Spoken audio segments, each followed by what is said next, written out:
I will call this regular council meeting to order. Hold on a second. Okay, did you push the on button? I'll call this regular council meeting to order. Please stand for the pledge. And our new IT director, Chris, would you lead us in the parade, in the pledge, please? The parade.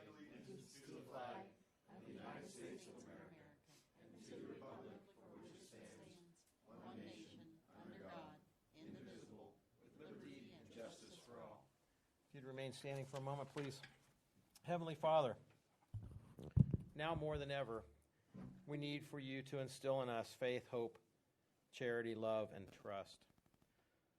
Philippians chapter 4, verse 6 tells us, "Do not be anxious about anything, but in everything, by prayer and petition, with thanksgiving, present your requests to God, which transcends all understandings, and you will be guarded in your hearts and your minds in Jesus Christ."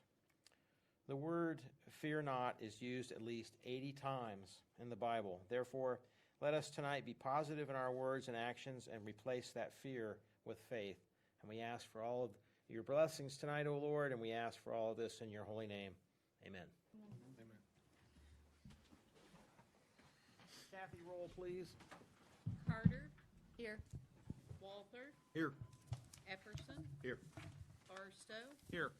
Hampshire, Here. Gaelic, Here. Lee, Here. Okay. Everybody's here tonight. Welcome. First thing on the agenda is citizens' comments, and of course, as you know, we have the folks out in the lobby, and we will go one by one and let those folks come in and speak their 5 minutes tonight. So our maitre d' is Mr. Fulton. If you'd go and get Connie Klima for me, I'd appreciate it, sir. Will do.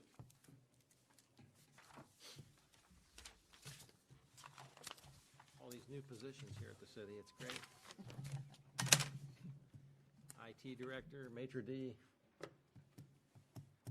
Need a refill on that drink there, Brandon? I'm good. Okay, good.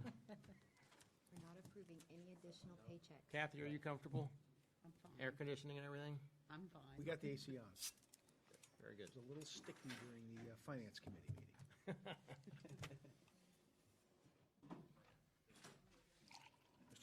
Mr. Nicholson started fanning himself. I started getting worried. Good evening, Connie. If you give us your name and address, please, and you have 5 minutes to speak. Certainly. I'm Connie Klima, P.O. Box 991, Pataska, Ohio. I'm here to speak briefly about Sage Point Grand Communities and the fact that this has been tabled, but they went back to the Planning Commission and did a full revision and tried to accommodate all of the requests that had come to them from the Planning Commission and also from the Council. I'd like to go through a brief list of those things. They provided the additional right-of-way along the east side of Summit Road. They modified dimensions of the entry signage and modified it from hanging to monument style. They removed all variances and divergences from their application. They moved the landscape buffers from the east of the retention basins along Summit to the west side of the basins adjacent to the Summit Road right-of-way. They revised the street tree spacing from 50 feet on center to 30. They enlarged the stormwater management facilities on this project to account for previous inaccuracies and undersizing and downstream design calculations in stormwater facilities by others, and to assist with attempting to alleviate the current downstream drainage issues that the city is encountering. They've eliminated the eyebrows and increased on the cul-de-sacs all centerline radii to a minimum of 150 feet. They increased the minimum cul-de-sac radii from the city's required 40 to the minimum 48 dictated by West Licking. They shortened Saffron Court and Lemongrass Court to 500 feet, thereby eliminating another divergence. They revised the cul-de-sac layouts to provide 25 feet of open space and tree preservations between the rear lots, the perimeter lines. They removed the stub trees, streets to the north and south property lines. They widened Sage Point right-of-way and pavement. They changed the emergency access only to a full access street connection to Cleveland Road. And that was because, of course, they eliminated the gift of 10 acres to the school district thereby creating the ability to have more open space and also keep the same count and not increase the density. They reduced the number of lots from the original concept plan from 211 to 183. They increased the side yard setbacks from 5 feet to the minimum of 80 for a total of 16 feet between the homes.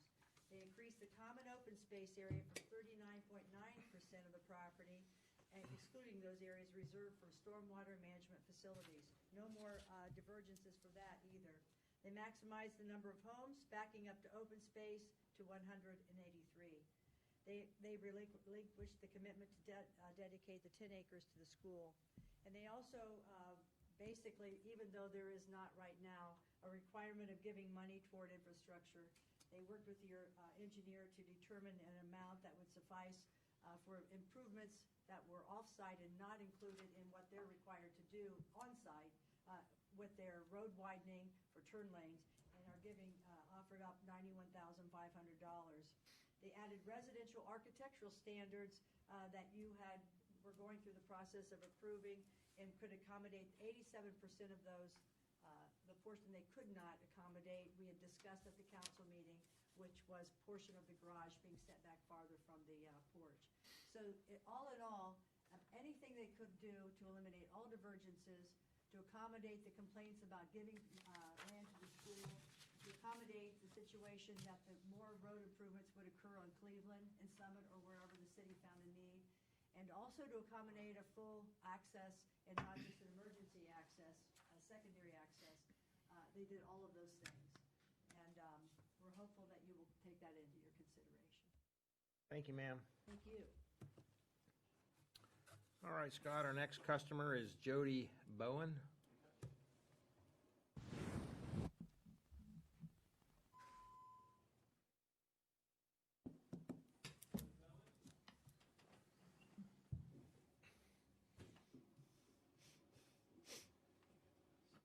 It's because that pillar's blocking you from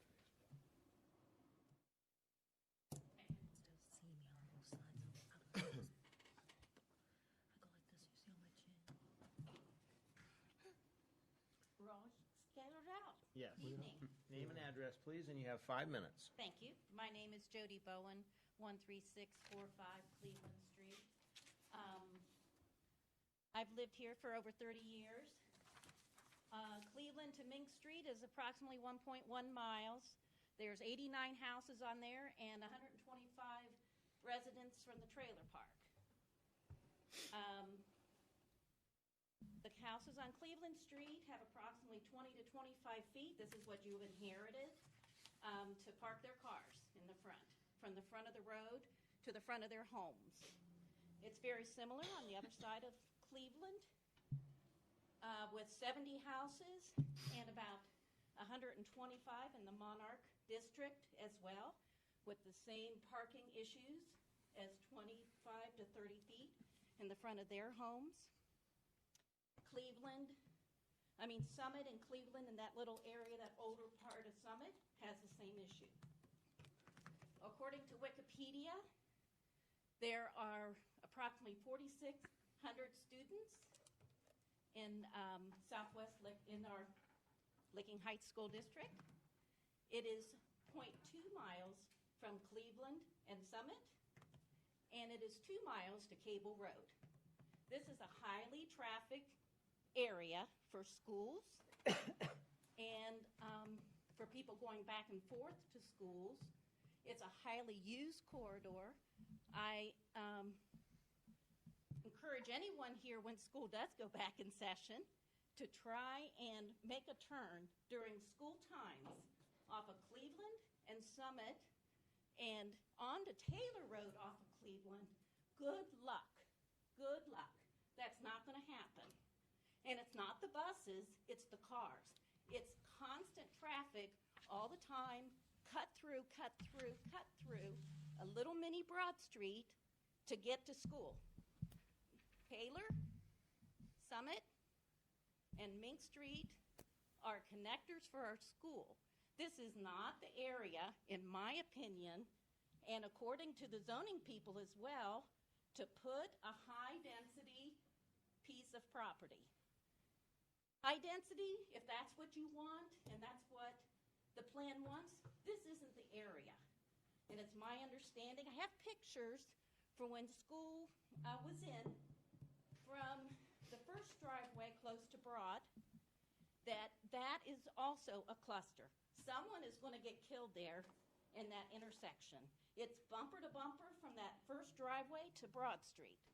We spent $1.5 million to improve Broad and Mink.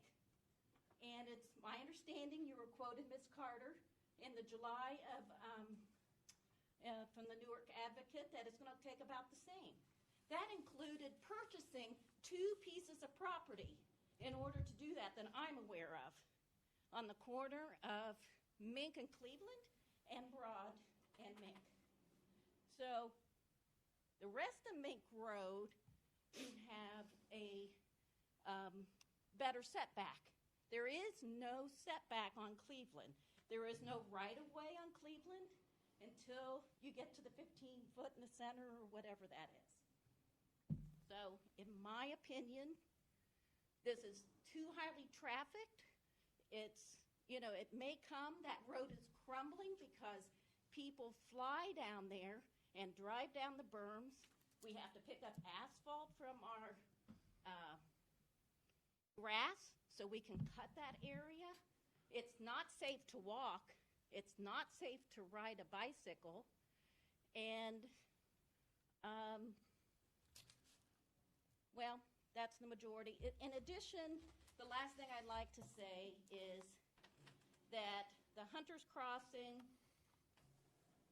development that was turned down by this council in March of 2019 with a similar density, I don't see where the difference is. They actually had better access than we do, and they actually had a better corridor than we do. So the fact that this is even being considered after it's been turned down by zoning twice, to me, does not make sense.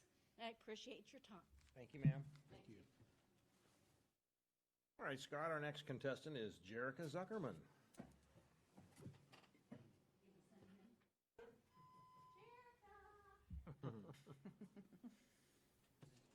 Yeah, I say, Mr. Mayor, that Mr. Hicken and Mr. Fulton have found their calling. Yes. Yep. Save some money in janitorial services, maybe? Start a restaurant. There you Yeah, they start a restaurant. We need to give Mr. Fulton one of those. go. Name and address, please. You have 5 minutes. Jerica Zuckerman, 6368 Summit Road Southwest.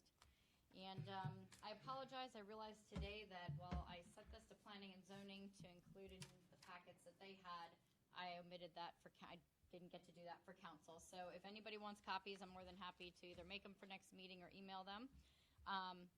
So essentially, I just wanted to go over a couple things. It was a letter I sent to the zoning board. Please review and consider these points when voting in favor or not in favor of approving this plan and or the request to rezone this property. This is in regards to Sage Point. The project does not comply with the criteria for approval.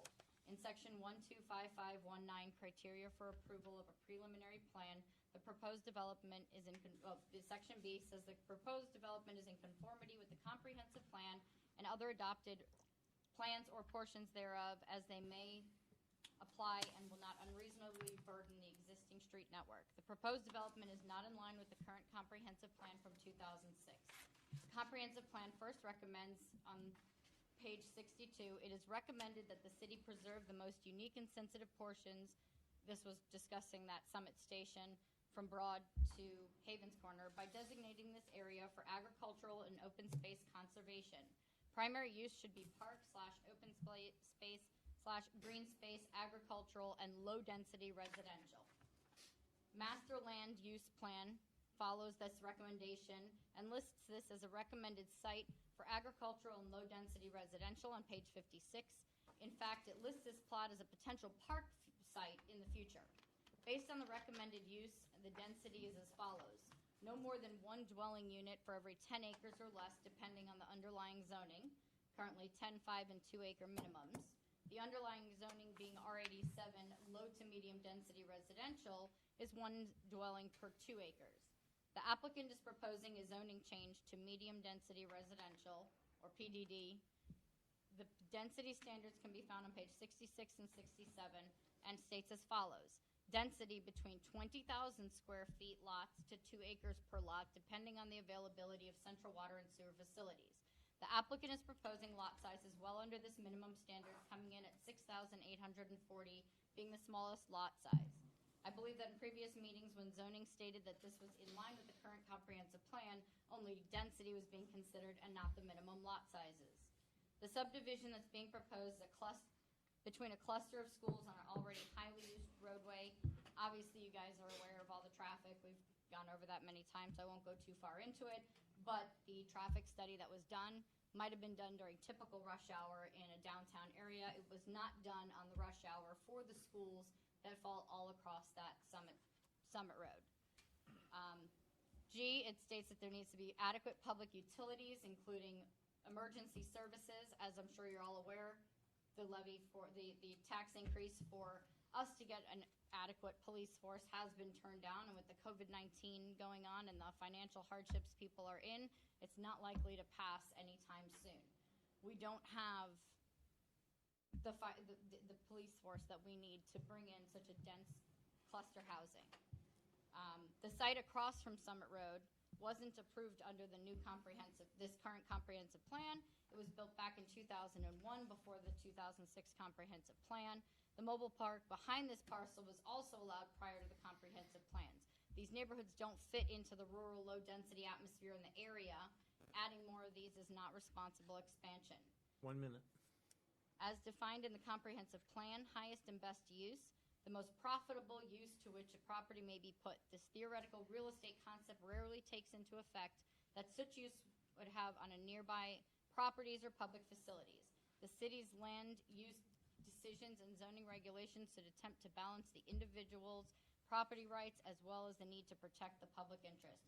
Please understand that we're not asking for this land to go undeveloped, nor are we asking that you wait any length of time. We're asking as residents who live here, who are personally affected by all this, to bring in larger lots, bigger homes, bring in the atmosphere that we have tried to preserve both in the current comprehensive plan and the future one that's currently in the works. Thank you. Thank you. Herschel?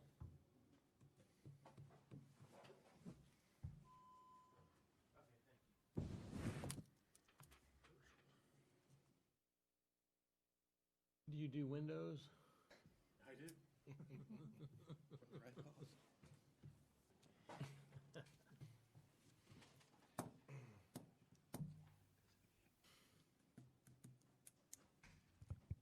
Name and address, 5 minutes, sir. Heschel Zuckerman, 6368 Summit Road Southwest. I'm going to just reiterate the same thing we've been saying for the past, I don't know, year so far. We don't have the police force, we don't have the school resources, and Summit Road is not designed for this. We don't, she went through all the law parts, but we don't have the police force as it is. We didn't get the extra money for them, so we can't even bring in more police force. So we want to stick almost 200 more families in this teeny tiny little lot. Police force won't be able to handle that, and that's how we end up with issues that they have up in Columbus. The school, obviously, we all know the school is overrun. Just because we have new buildings doesn't mean that we're going to be able to handle it. The schools are basically at maximum, almost maximum capacity as it is, even with the new school. So now we're going to go from new buildings to new buildings with trailers all over again. So that'd be completely pointless. Road can't handle the traffic as it is. We've got the train. We've got now 3 schools on Summit, 1 just off of Summit. We have the train tracks over there, and then all the streets coming off of that. Nobody can go anywhere in any case. I can't pull out my driveway onto Summit Road most mornings. So it's completely ridiculous. Besides, then we've got the water issues, all the drainage. The drainage people have been talking about trying to fix this drainage since, I don't know, 1973 or whatever it was when they started doing it. There's basically nothing that can happen for that. The water's just going to keep on piling into my yard. My sump pumps just went off. We're talking a couple days ago, just finished pumping everything out.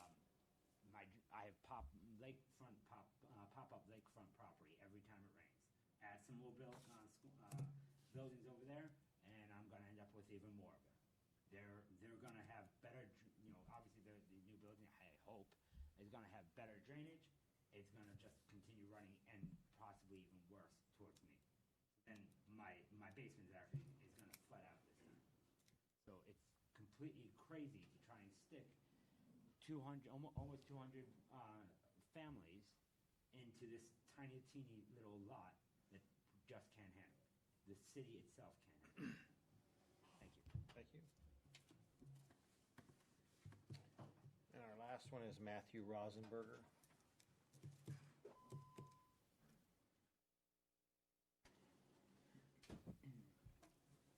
What was the third one's name? Mayor, what was the third one's name? The third one was Trees. Jerica. Jerica. That's it. Yes, sir. Matthew, name and address. You have 5 minutes. Matthew Rosenberg, 16302 Summit Road Southwest. First off, a couple things I would like to address. One, to you, Mr. Mayor, I appreciate you having to make that hard decision for the fireworks. I know, I think I'm one of the few that understand that disappointment just as much as you do, but I think it was the right decision given the situation this year. Thank you. Though I'll miss being out there with you. It's understandable. I look forward to next year. This is one of our fireworks shooters, by the way, who works for Hamburg. Yeah. Thank you, sir. Second, Mr. Crawford, I know you guys have been debating the pool situation this year, and I know it's a hard thing to do, but I really think we need it this year, given what's going on. And any assistance I can offer to you as a former water resort operator to help get that together, let me know. I'd love to make that happen for our community. And then lastly, what I'm sure you guys are all sick of hearing about, because I'm sick of hearing about it, is this Sage Point project. My address is dead smack on the corner of Cleveland and Summit Road. This project, though it's a little far away, it has a horrible impact on where I'm at because, one of the biggest issues this is going to create is a traffic issue. That traffic issue, that's my front yard, that's my side yard. There are days where I spend time not able to get out of my driveway because of the issues there already. And why I appreciate the developer giving us money to try to fix the problem there, that's a 1% problem fix right there, because the amount of money it's going to take to fix 3 intersections that it's going to affect, Broad, Cleveland, and Havens Corner, that's a 1% about the money we need to fix that. We're just finally getting to the position where the roads are decent thanks to some of the changes that's come from council, and we appreciate that. But to put 180 some odd houses of more traffic down that road, it ain't going to hold up to it. It's a farm road. We're a farm community. It just is what it is. We still struggle to get police protection out there because we're such a large area and we can't get the citizens to give us the funding, which is sad as it is, but it's the fact we have to deal with. We're not ready for another 183 houses in that side of the city yet. I would love to be able to see it grow, and the developer keeps saying that there's a market for it, but there's also a market for larger lots. You look at Havens Corner Road, they just sold every lot there at 5 acres or more. There's a market for that too. And I would love to see us do something like that with quality builders instead of these toothpick house builders come in, say they care about the community, put up their toothpick houses, and then move out, and it's left to us, the citizens and the council, to deal with the ramifications of that huge development. And I know that it might not seem like there's a lot of us that are here today, but it's because we're kind of tired of this. We've been at this for a year trying to stop this from coming in. And given the changes in the environment with the COVID-19 stuff, not everyone can make it out here. But I can tell you that on our street, this is a conversation we have daily with each other of what needs done, what can be done, because nobody in my area wants this. We all live in a small part of town, and that's how we'd like to see it stay. We keep getting told that growth is coming, and we just need to accept it and deal with it. And we stand here today to say that we're not going to just sit back and accept it, and that's why we're here to urge you to heed what zoning has already said is not a good fit for the area. The schools are slowly getting caught up. This would just be, adding insult to injury. After they get caught up, we start dumping more on them. So I just urge you guys to please, tell them thanks but no thanks, and let them find somewhere else to put all these houses on a few acres. Thank you for your time, and have a wonderful evening. Thank you. All right, moving on. Introduction, discussion, and approval of consent agenda matters. So moved. Moved by Mr. Barstow, Second. seconded by Mrs. Carter. Discussion and roll. Carter, Yes. Walter, Yes. Epperson, Yes. Barstow, Yes. Hampshire, Yes. Gaelic, Yes. Lee, Yes. Okay, consent agenda passes. On to reports. All I have is the farmer's market did kick off on Friday night, and with all of the restrictions in place, we had 17 vendors, and the rain held off. It was a perfect evening, and hats off to Rachel and the street department, and Mr. Hicken again for pulling that all together, and she's off and running, so hopefully we'll get some more produce and strawberries and all that good stuff. It was a little light on produce in the first couple of them, and then it starts to pick up. So, but a good crowd, and we had hand sanitizer at both ends, and we followed all the rules. So it was good stuff. Mr. Barstow. Thank you, Mr. Mayor. A couple things. First of all, Mayor, one of the other residents spoke about this, but a tough call on the fireworks, but I think it was the right call. I just don't see how we would have pulled that off and made it meaningful. And there were some initial very negative reaction, but I think most people have come to realize it just was not going to happen. So wish it could, but it just wasn't going to.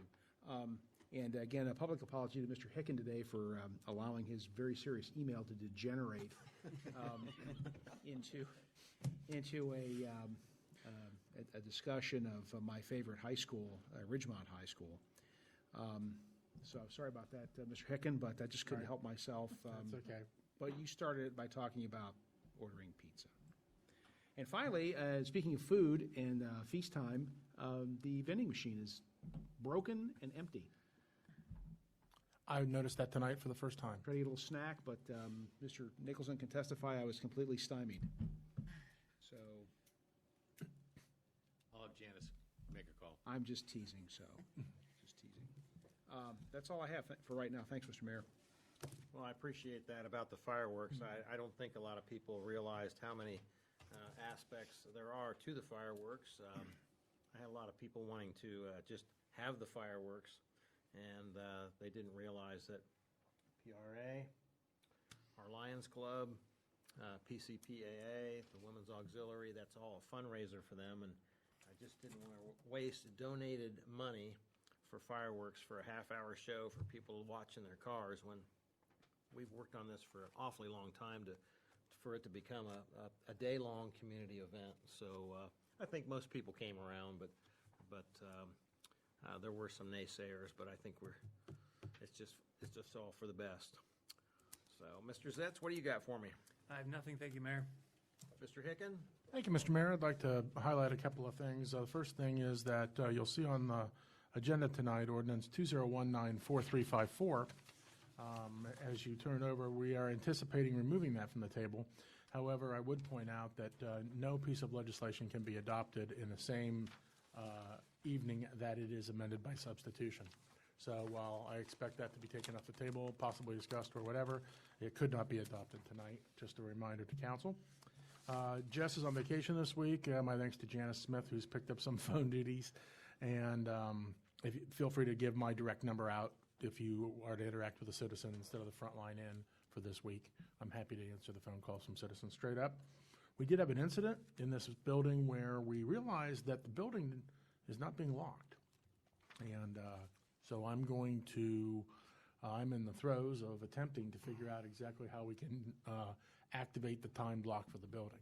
There was some discrepancy or some possible discussion about the fact that for some reason we thought maybe the building had to remain unlocked, but I don't think that's true. And so I'm probably going to be looking at 11 to 6. You know, there are students in here sometimes till 10. Only on the worst of nights have we been in here much past 11. So I just, if anybody has input on that or anything like that, let me know.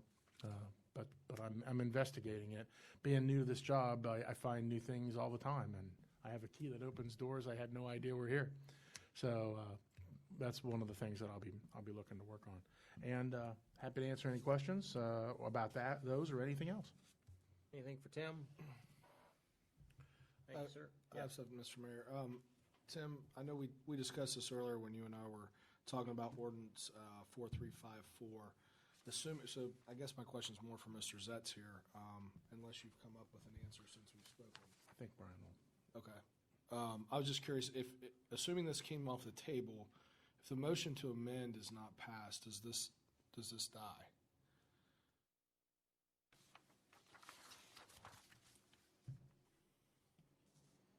Isn't that what we talked about today? Yes, but I didn't know the answer. You were wanting the answer too. If the motion to amend dies. So if the motion to amend is, if we take it off the table, and assuming that we take it off the table, and the motion to amend does not pass, what happens to the ordinance as a whole? Well, if something has to happen to the ordinance, unless you just keep it on the table till the end of time. I mean, the amendment is nothing more than a housekeeping measure because it had gone back to planning commission and come back up. So I guess if Still have to be voted on. it still has to be voted on. I mean, you almost have to have the motion to amend passed so that you can have what council as a whole is about to consider. Because what you have in front of you right now, unamended, is the old version of the. That's what I'm asking is, and I don't know, is it basically just procedural to go ahead and amend it and then vote on it at the fourth reading? Or can it be, what happens to this legislation if the motion to amend fails? To answer your question, yes. I mean, it is procedural just to get the motion to amend through so you have the proper piece of legislation. You would have to have. Well, you're either going to have, it's hard to say because you have to then vote on it in its original form, but I don't see how you could adopt it because it's not right. So your only option then is to table it again for the rest of the time. Okay. I mean, you almost have to amend it and then get the question before council. Okay, that's, we were talking about that and didn't know how that went, so I figured I'd throw it out for all council to chew on, so. I know Todd's sitting there too. So why? Well, here's my question. One at a Sorry, time. I'm sorry. My question is, we never voted up or down on the original ordinance. As I recall, Kathy, throw a water bottle at me. It's okay if I'm wrong. But, so, would we go back, I mean, doesn't it go, then if, let's say that we don't approve the motion to amend, it's defeated. You go back to the original We- ordinance? I think you have to go back to the original ordinance and vote it down at that point. I mean, you have to do But something. that's not what was considered by planning commission just whenever they just met. So you'd be Okay. voting on something that Okay, is moot. Is Okay. incomplete. Yeah. True. all right. You'd still be voting it down, and it'd be moot, and you would never take up the issue that planning and zoning No, but I think discussed. council's charged with taking up planning commission's most recent decision. Because you tabled it, planning commission, and they gave you a recommendation. You have to act on that recommendation Okay, through the motion to amend. through the motion to amend. Okay, all right, well, that does make sense. I was just gonna say it's, okay, all right. We'll see what happens. I'm 'Cause that's excited. that's the final piece of the rezoning So process. tonight it's procedural. Tonight is procedure. Okay, all right, that's what I was curious about, so, thank you. Why you give me that look? Nothing. Anything else, sir? Ready for a rough day. All right, anything else for Mr. Hicken? Mr. Nicholson? Thank you, Mayor. You guys have my report. We were able to file our basic financial statements with the auditor of state on May, I guess it was the 29th, which we're really pleased to do. May 31st is the official deadline. However, we were given an extra 30 days to June 30th, everyone was, with all the COVID-19 delays. But we worked with our gap conversion team as well as the auditors to get the basic financial statements out there. They are, the auditors are in the process of wrapping up their audit. They were here on site for a couple of days just to do some testing, payroll work. Things looked really well. So they will Once they bless it, it goes to the Auditor of State's office for final review. And then once it's been approved by the Auditor of State's office, we can release the CAFR to the public, as well as sending you guys copies as well. We are, as you know, we are down an employee. We lost an employee at the turn of return back to normal operations. Janice and I are maintaining operations. We're used to it. It was where we were a few years ago. So we appreciate all the support from the departments. They've been really good at working with us. And so I think we'll weather this storm just like everyone else is. The 21 budget, we're just starting the process. We just finished the year-end financial reporting, and we're right back into it with 2021. We had a finance committee meeting tonight, and I won't steal Todd's thunder here, but I made sure they're aware that obviously the 2021 capital planning as well as operating budgets are probably going to look significantly different, at least in year one, so 2021, just given where we're at financially. So we're going to have a lot of conversations, the city administrator, myself, and the rest of the leadership team to figure out how we make all the pieces, parts work, and provide the services to the community that they expect. We will make that work. I did want to highlight, I sent out earlier before council, but I put a copy of this analysis at each of your seats. I won't go into the details of how it's calculated, and I'm happy to take that up offline with you if you have any questions. Based upon, right now, 3 data points. I had 2 settlements in May from Rita, and the June 1st settlement from Rita as well. So I have those 3 points, and I basically looked at that as how that compares to the rest of the year collections over the last 5 years. And if that relationship holds true for 2020, what does that mean?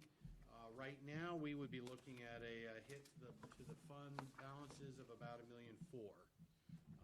That is what we're seeing.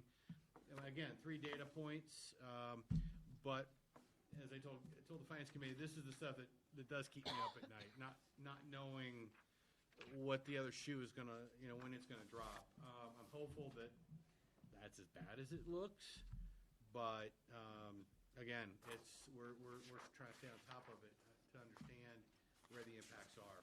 So I also gave you some idea of an impact by each of the funds. You can see that the street fund would be taking about a $480,000 hit. The police fund would be about an $860,000 hit. So these are some pretty significant numbers. Again, that's why the CIP is going to look significantly different. Bear in mind that there are no expense reductions in these numbers, so this is only the revenue impact. We've had conversations, and we continue to have conversations about how we're going to make the other side of that equation less, so that the impact is lessened. But I wanted to get this in front of you just to put some quantification around what we're looking at today. My colleagues and I are, it's a brave new world. We're all trying to figure out, what does this look like? We're all just trying to find our way, and I think this is at least a good starting point.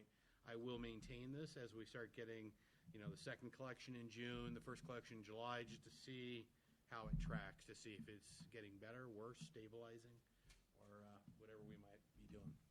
So, and I think that's all I have for council. Anything for Jamie? Thank you, sir. Chris? Thank you, Mayor. I've got a couple things I wanted to talk about tonight. We'll start with items related to COVID-19. As of today, the billing office is back open 8 to 4, Monday through Friday, back to normal hours. Daycare centers have opened back up again, so we are back to full staff all 5 days a week. We did volunteer. There is a testing program that the EPA is putting some feelers out, trying to test for RNA of the COVID-19 virus in the wastewater streams. It's not an active virus. It can't get you sick, but it's basically a DNA of the virus. They've done this in some larger cities, and it gives them a more accurate and a real-time analysis on the amount of infections in an area, because people that are asymptomatic or don't go to the hospital, don't get tested, you can kind of see a sample that way. The test is expensive and complex. We won't be running any tests ourselves, but we volunteered to collect samples and send them to the EPA so that they can run those tests. If they select us for that program, I'll be sure to let council know, and then once any results come in, I'll be sure to share that as well. When it comes to the revenue stream, unlike the departments that are income tax based, the utility department has not seen a significant drop off in revenue coming in. What we have seen is the balances of accounts that do not pay. It's pretty similar to what normally the accounts that do not pay. Those balances are getting larger because we are not able to conduct turnoffs or add any penalties to those accounts. A lot of those are rentals, and we have taken several steps to notify the landlords, pay attention to this. This is building, and there's really nothing we can do about it. So once the order is lifted and turnoffs are again allowed, anticipate giving one billing cycle to either pay your balance or arrange for a payment plan before we conduct any turnoffs from there. But so we're not seeing a drop in revenue stream, but we are seeing an increase in the accounts that are not, the amount of the accounts that are not paying. So I want to throw that out there. May 19th, we did have a flooding event, and just the same thing that we did in March 19th, whenever well field at water plant number 2 starts to get flooded, we shut off the wells that are close to being submerged. And it's a precautionary thing. We don't have to do that. The wells are sealed. They'll be fine, but we take that precautionary measure anyway. So well 1 at water plant 2 was shut off. We collected a total coliform sample, sent it off. 2 days later, it came back negative, and we returned the wells to service May 21st, so no disruption in operation. We did have a main break May 19th, the same day as the flooding, at Apollo Court and 20 Grand out in Beechwood Trails. Had to cut in 5 feet of water main.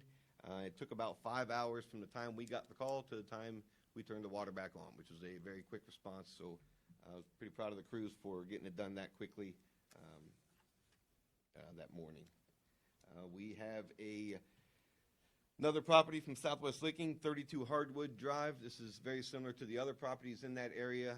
They're in Southwest Licking service area. They do not have a water pipe there. We do. They're waiving the water rights to that address, and if there's no objection, I plan to accept them tomorrow. We'll put no significant burden on our water system.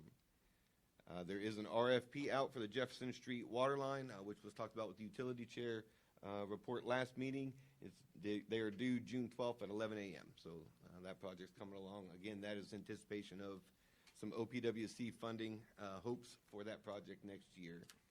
And the last thing I have is some good news. At 5:30 tonight, I got an email saying that the WRF upgrade project was awarded for that. Was supposed to be 0%, turned out to be a 0.15% loan, so that project can finally begin to move forward. So it was a long time coming for that. Outside of that, I don't have anything else. Be happy to answer any questions. Anything for Chris? All right, very good. Thank you, sir. Alan? Thank you, Mayor. Start off with a couple of traffic-related topics. First is the intersection of Broad and Summit. We did put the ODOT application for funding, safety funding, in recently. Last week we had the presentation for the application with ODOT. That went very well. By the beginning of July, we should hear if we have any, get awarded any funding for that project. The next on the intersection list is the Broad Street downtown corridor area that would take from Vine Street to Oxford. There's 4 intersections in there. That's the next on the safety and capacity list. That is a large enough project where we're looking for MORPC and ODOT funding. So the first step in that process is basically creating an abstract for a MORPC pre-screening. We plan to move forward with that, a fairly low dollar effort to see through MORPC if that is fundable. So we're moving forward with that. Next to the Oak Meadow Drive project, the contractor is on site currently and should be for about the next 2 weeks doing restoration and corrective work on that project. And then finally, with tying into the budget, as Mr. Nichols had talked about, still looks like the 15%, and I have not sent that to all of council yet, my calculations for saving 15% in the street department. I will go ahead and send that out this week. Looks like that's probably still enough, but at the same time, we will be very discretionary in our spending moving forward. Happy to answer any questions.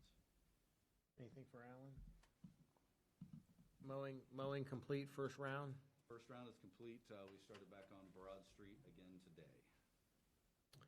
The crosswalk signs, I appreciate you bringing one down for the farmer's market on Friday. Are we planning on putting the rest of the crosswalk signs up? Yes. Okay, thank you.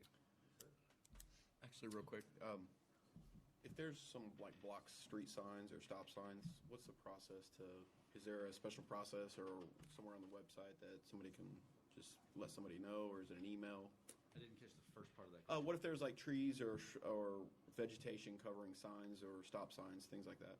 Feel free to let me know. We do have the report a pothole submission on the website. You can go through that as well. People will give me other insights on that. Okay. But feel free to call me and I'll get that taken care of. Appreciate it. Thank you. Thank you. Mayor. Thank you, sir. Yes. Hey, Alan, on your, on the mowing part, if you recall, last year, we had several people come in and talk to us about grass on, the clippings on the road for motorcycles. Yes. If you go on YouTube, you can see some pretty damaged people from that. Are we doing anything to try to keep that from, are we doing anything to get that off the road after we mow? Currently, we have two mowers. One is the flail mower, which does a very good job of keeping the grass clippings off the road. The other is simply a brush hog, which does not. We have not come up with a plan to address that in the short term. That would take a lot of effort for somebody to follow and either blow or sweep that off. So basically, mowing would take us twice as long behind the brush hog, or with twice as much effort. In the long term, I would like to look into the budget of getting another mower set up with a flail mower. That is fairly expensive to do and would probably be a couple of years out in the budget process, would be my estimate for that.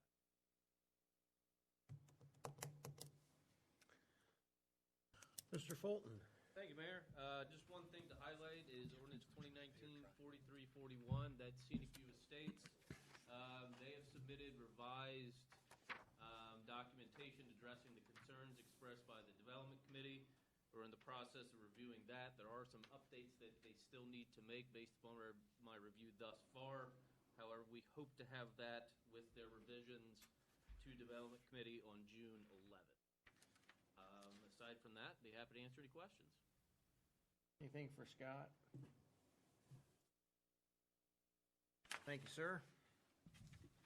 Mr. Crawford? Thank you, Mayor. Got a few things I would like to highlight. I will start off with the pool items. Mr. Tim, Jamie, and I have been working through our options with our pool operations now that we've received our county and also our health department updates as of a couple days before Memorial Day. So we've had an opportunity to think about fiscally and also operationally. Scenarios at this time, fiscally, we are expected to bring in nearly $240 a day. At this time, we're also projected to expend, that includes wages and additional operating costs, $37,000. And our projected daily cost is nearly a little over $1,000. Not only are we thinking about our fiscal numbers, we're talking about our budget, but operationally with the pool, there are a few items that we have been pondering over for the last 2 weeks now that we've had those mandates. If we are to open our pool, we will have to limit our capacity to 75. That also includes us limiting our capacity within the pool, which breaks it down to roughly 37 patrons inside of our pool. Operationally, we will run 4 different, 2-hour time slots as per the CDC, and also the Licking County Health Department is mandated that we are cleaning every 2 hours. And we are really honing in on keeping this as a Pataskala resident-only item. If it is something that we will move forward with within the next couple weeks. I anticipate to take our fiscal numbers to our Parks Advisory Board meeting tomorrow. That way they can weigh in on the decision, and also have you guys weigh in on the decision today. But Mr. Hicken and I anticipate having a final decision made as soon as possible once our discussions tonight and tomorrow are had with both you and the board. Next item I would like to touch on would be the Foundation Park Trail. We've been talking about the Licking Park District and the city going in on a trail around Foundation Park. We have received the information back from both the district and the foundation. At this time, originally the engineer's estimate was nearly $260,000. We wanted to split that 3 ways, which took our totals a little bit more than $87,000 3 ways.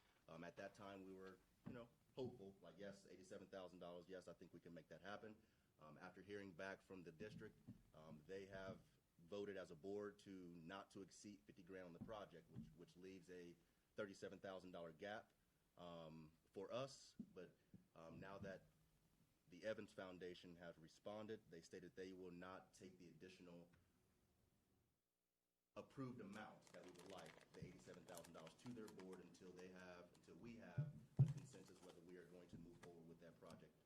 After speaking with Mr. Hicken and also Jamie, we feel that that $37,000 gap, which would be directly taken from our park use fund, is a little too much, and we do not want to deplete that fund to the point to where we really don't have anything to move forward with other projects that we would like to complete in subsequent years. So I'll bring that information to our board tomorrow so we can have a nice hefty discussion on that. And aside from those 2 items, I'm open to any questions. Anything for Lanier? Yeah, Lanier, I have a couple questions. So, on the pool itself, What? Go ahead, you're fine. on the pool itself, I understand that there may be a leak or something with the pool. This is what my understanding. I had a long conversation with Mr. Hicken today. So I'm concerned about opening the pool and then having some sort of functionality problem, or it's going to cost us a bunch of money. We're going to have to have the city pump a bunch of water into it to keep it. At this time, I'm sure the leak is probably not a brand new thing. It's been open. We've had the same item since 1972. So I don't think anything has been fixed since then underneath. If I could weigh in on that, Todd, the 45-year-old pool, it has lots of leaks. It's had leaks, and they've been fixed. Some of them are, like for instance, the baby pool has a leak around the skimmer. It's been fixed, but every winter the skimmer pushes out, so it always has a new leak there. Whether it's on the left side or right side, you don't know until the pool is filled. Some of the other leaks are having to do with some major issues. I would call them major. The balancing valve at the bottom of the main pool has been this way since, I think, the YMCA had the pool. It allows water to dissipate through the valve, unfortunately.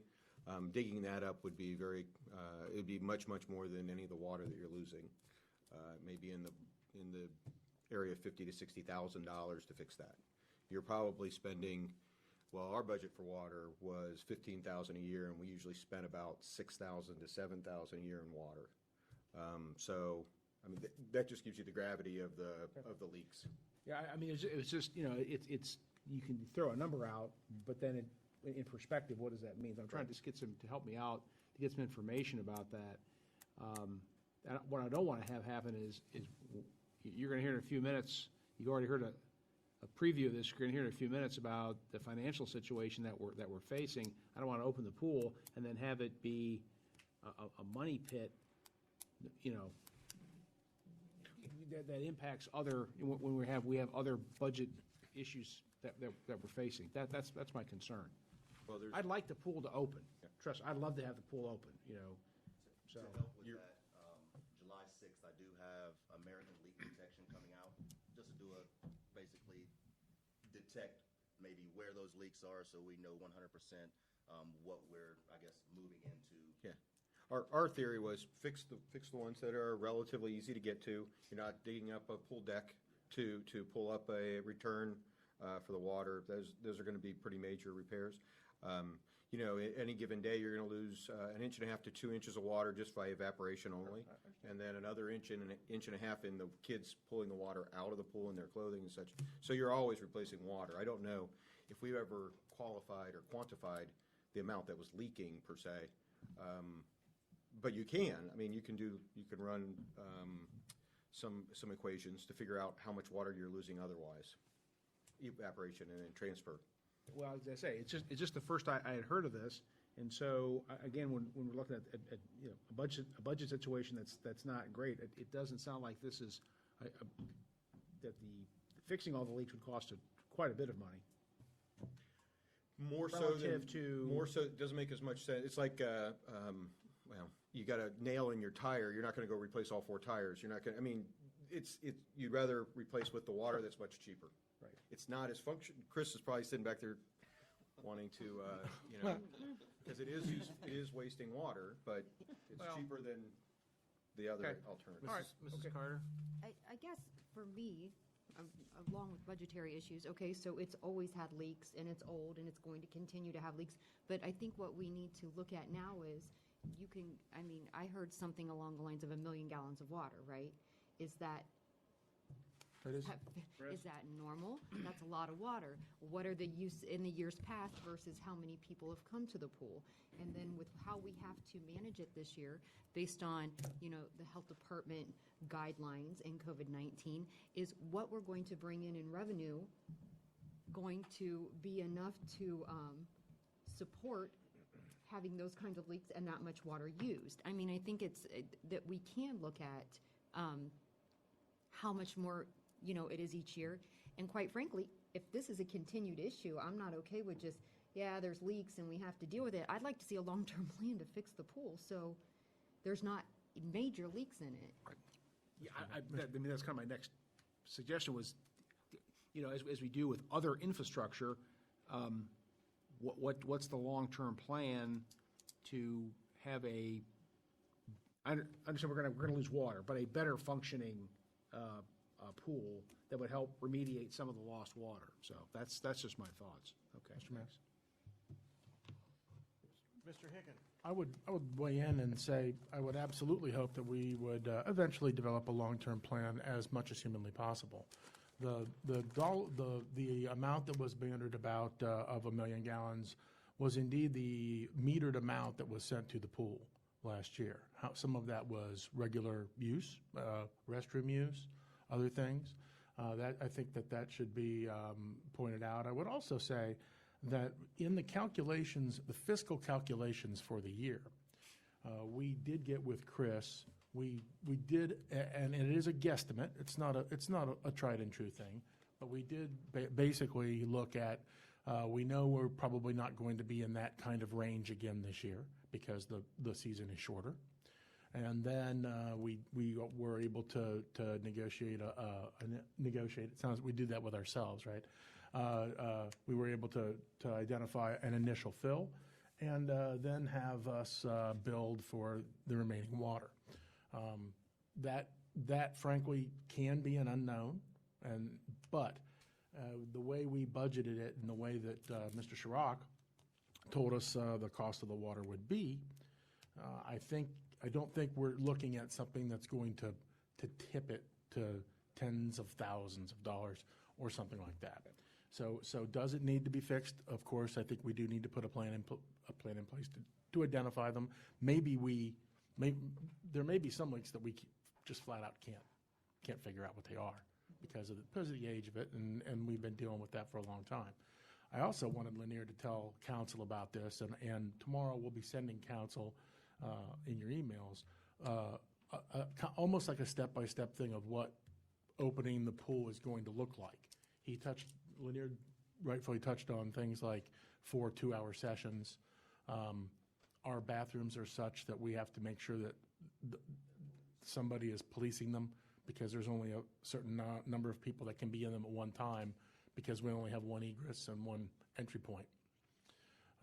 There has to be a lifeguard on the side of the pool making sure that people are socially distanced. There has to be a lifeguard on the side of the pool keeping track of the 36 number. And then there has to be somebody else handling social distancing in the grass. Pool managers, we're looking at possibly implementing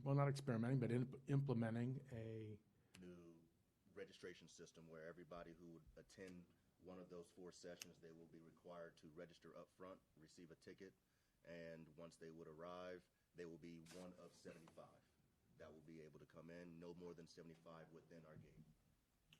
And so all these things are the operational side of possibly operating the pool, and those are some of the hard questions. I wanted council to hear those because it's not just a straight fiscal conversation for us, but we also want to hear what the Parks Board people have to say as well. Sure. Chris, I want you to interject here real quick, please. I've got some numbers. I went back and ran the reports, the meter reports from 2017, 2018, 2019 for the usage at the pool. Every year, we give a pool fill adjustment, just like we would for any resident for the pool, and we take the amount of filling the pool and take that off of the sewer portion of the bill. And these gallons are not just for filling the pool. This is for everything water-related inside that building, just as some caveats. But in 2017, the pool for the whole season used 669,000 gallons. 2018, that number climbed to 713,000 gallons. And then last year, the pool used 1,036,000 gallons. So I think that the leak situation is getting worse. But again, all of that water is not only leak water. I mean, it depends on how many people are coming in, using the water, using the toilets, whatnot. But the number is growing significantly. And the balance last year for water and sewer services to the pool was $4,480, just to give everybody some numbers to try and help in this discussion. I'm going to go to Mr. Epperson and then Mr. Lee, okay, and then we'll start back. Did you have any input? No, we won't be able to use this year to judge any of that leak or anything, will we? Because it's not going to be run the same way? This year would be, well, you could get an idea. You're gonna lose some of the usage, I think, from the restrictions that are on people coming in, but you'll still be able to see the amount of water used throughout the season. The leak doesn't care if there's a virus or not. It's going to keep leaking, so you should be able to get an idea. But again, it's not going to be this is exactly how many gallons went through the leak. Justin? Chris, does that include the initial Justin? pool fill? Did that include the initial fill? That does include the initial fill. Do we know how much water is supposed to be in the pool? 134,000 with the kiddie pool. Yes. Okay. I'm sorry, say that again, one person? 134, including the kiddie pool. 134,000 gallons. Yes, sir. And is there any required times during the year that has to be emptied and filled per the health department or anything? Not during the season. Only if something were to occur within the pool that you then have to, yes, you could have to drain it. And actually, last year there's things that could happen in that pool that you have to drain. I'm just trying to get an idea. So it sounds like water expenditures, and I know it includes other water uses on the property, but it's filling the pool at least 3 to 4 times a year, approximately. So thank you for that. Also, Lanier, what were those operating costs again? I missed that. Projected expenses, $37,259. Projected daily cost, $1,034.97. Do we have any idea on potential revenue?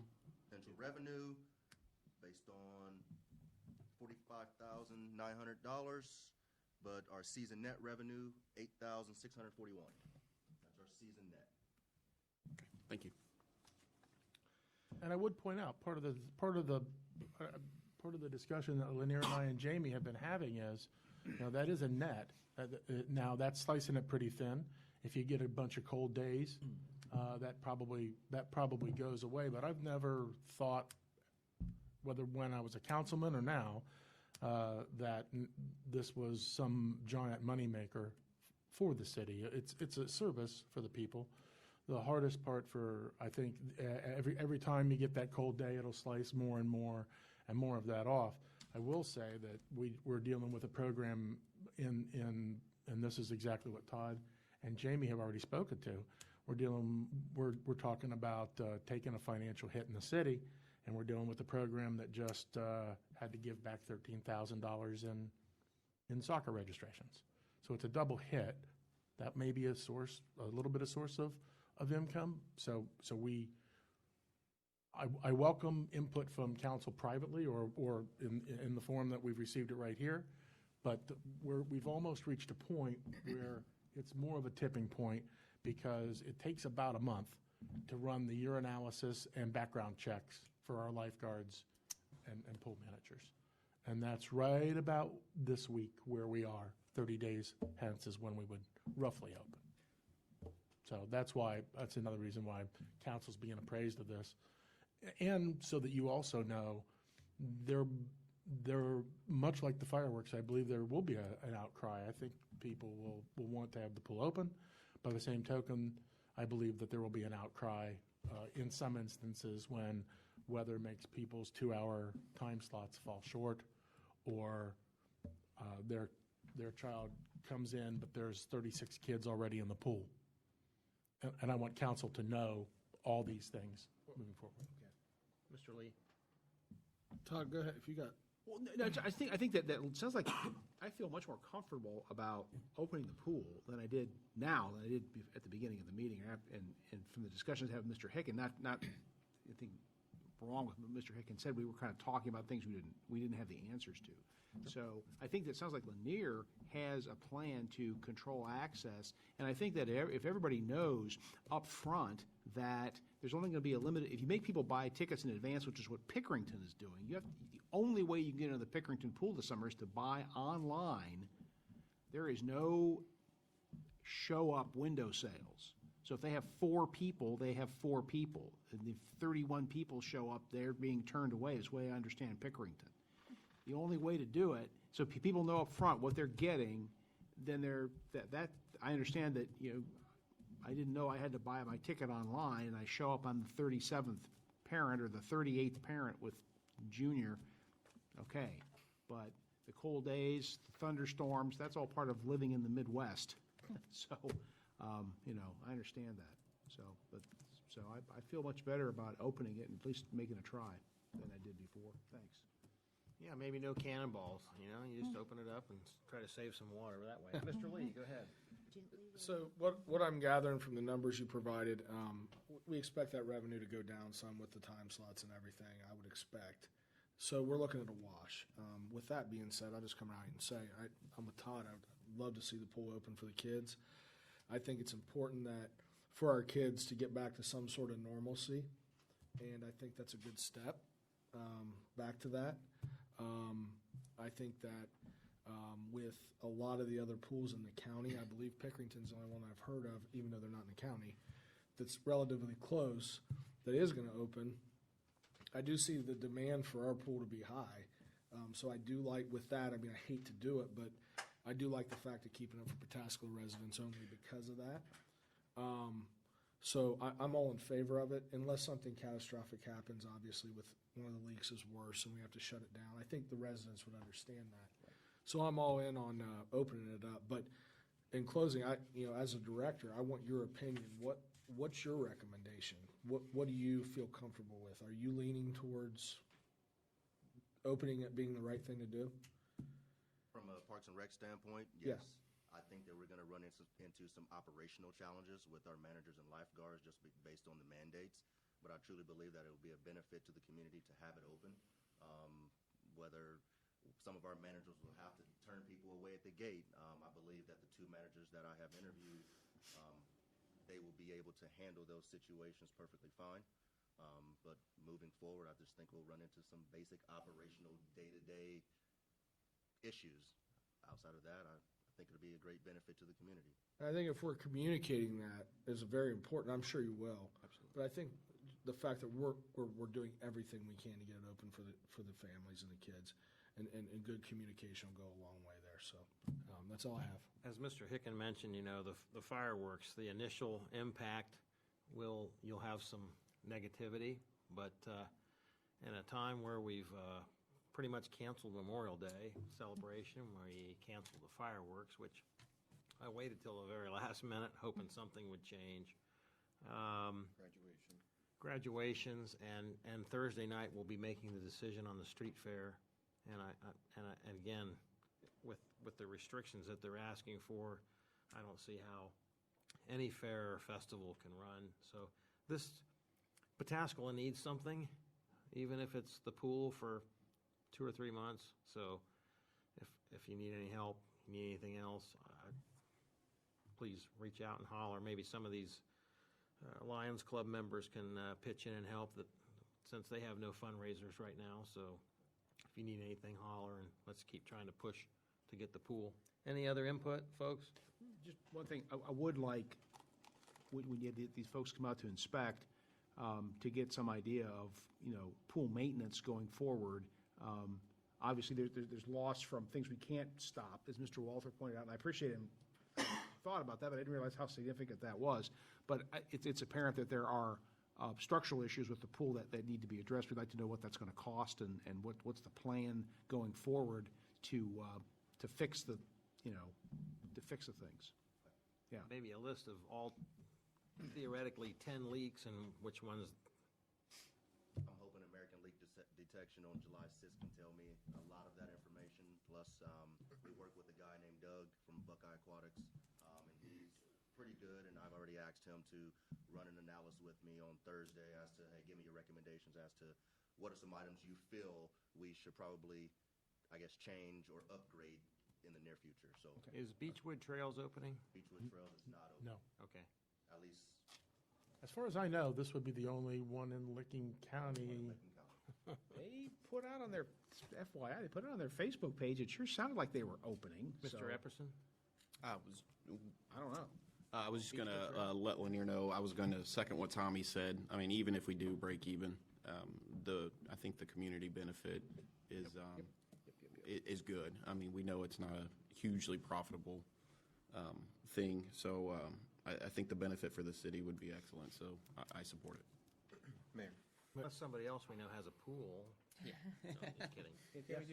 You know, I just want to remind everybody, one of the things that Mike Powell sat here and said to us before he left the council was that he and his family had really been affected by the pool.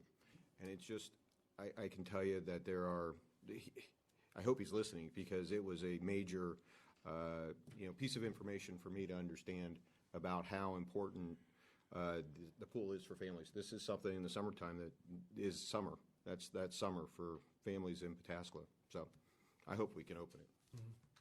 Mr. Lee? I'm sure this goes without saying, but I'm hopeful as we see these numbers decline, that throughout the summer, that, they'll ease these restrictions. And I'm sure you and Tim will be on top of it. And so hopefully by the end of the summer, those numbers will increase the amount of people that can be in the pool and in the park. So our revenue would increase with that, and it would allow more people. But like I said, I think it goes without saying, but I'm sure you guys will just reevaluate every time there's an update and try and get more people in there as things hopefully ease up. And you know what? I think I'm going to reach out to some of the folks that, especially if the street fair doesn't happen, some of the folks that wanted to donate for some of the bands and the fireworks and stuff like that. I'm going to reach out to those folks and see, do we have a pool fund that we could? It would probably go into the recreation fund. Okay. We'll get her. Okay. Anything else, folks? Anything else, Lanier? Our park garden project is underway. Streets guys have been helping with a lot of their large equipment to help remove a lot of the heavy timber that was back there, but we should have that project wrapped up hopefully next week.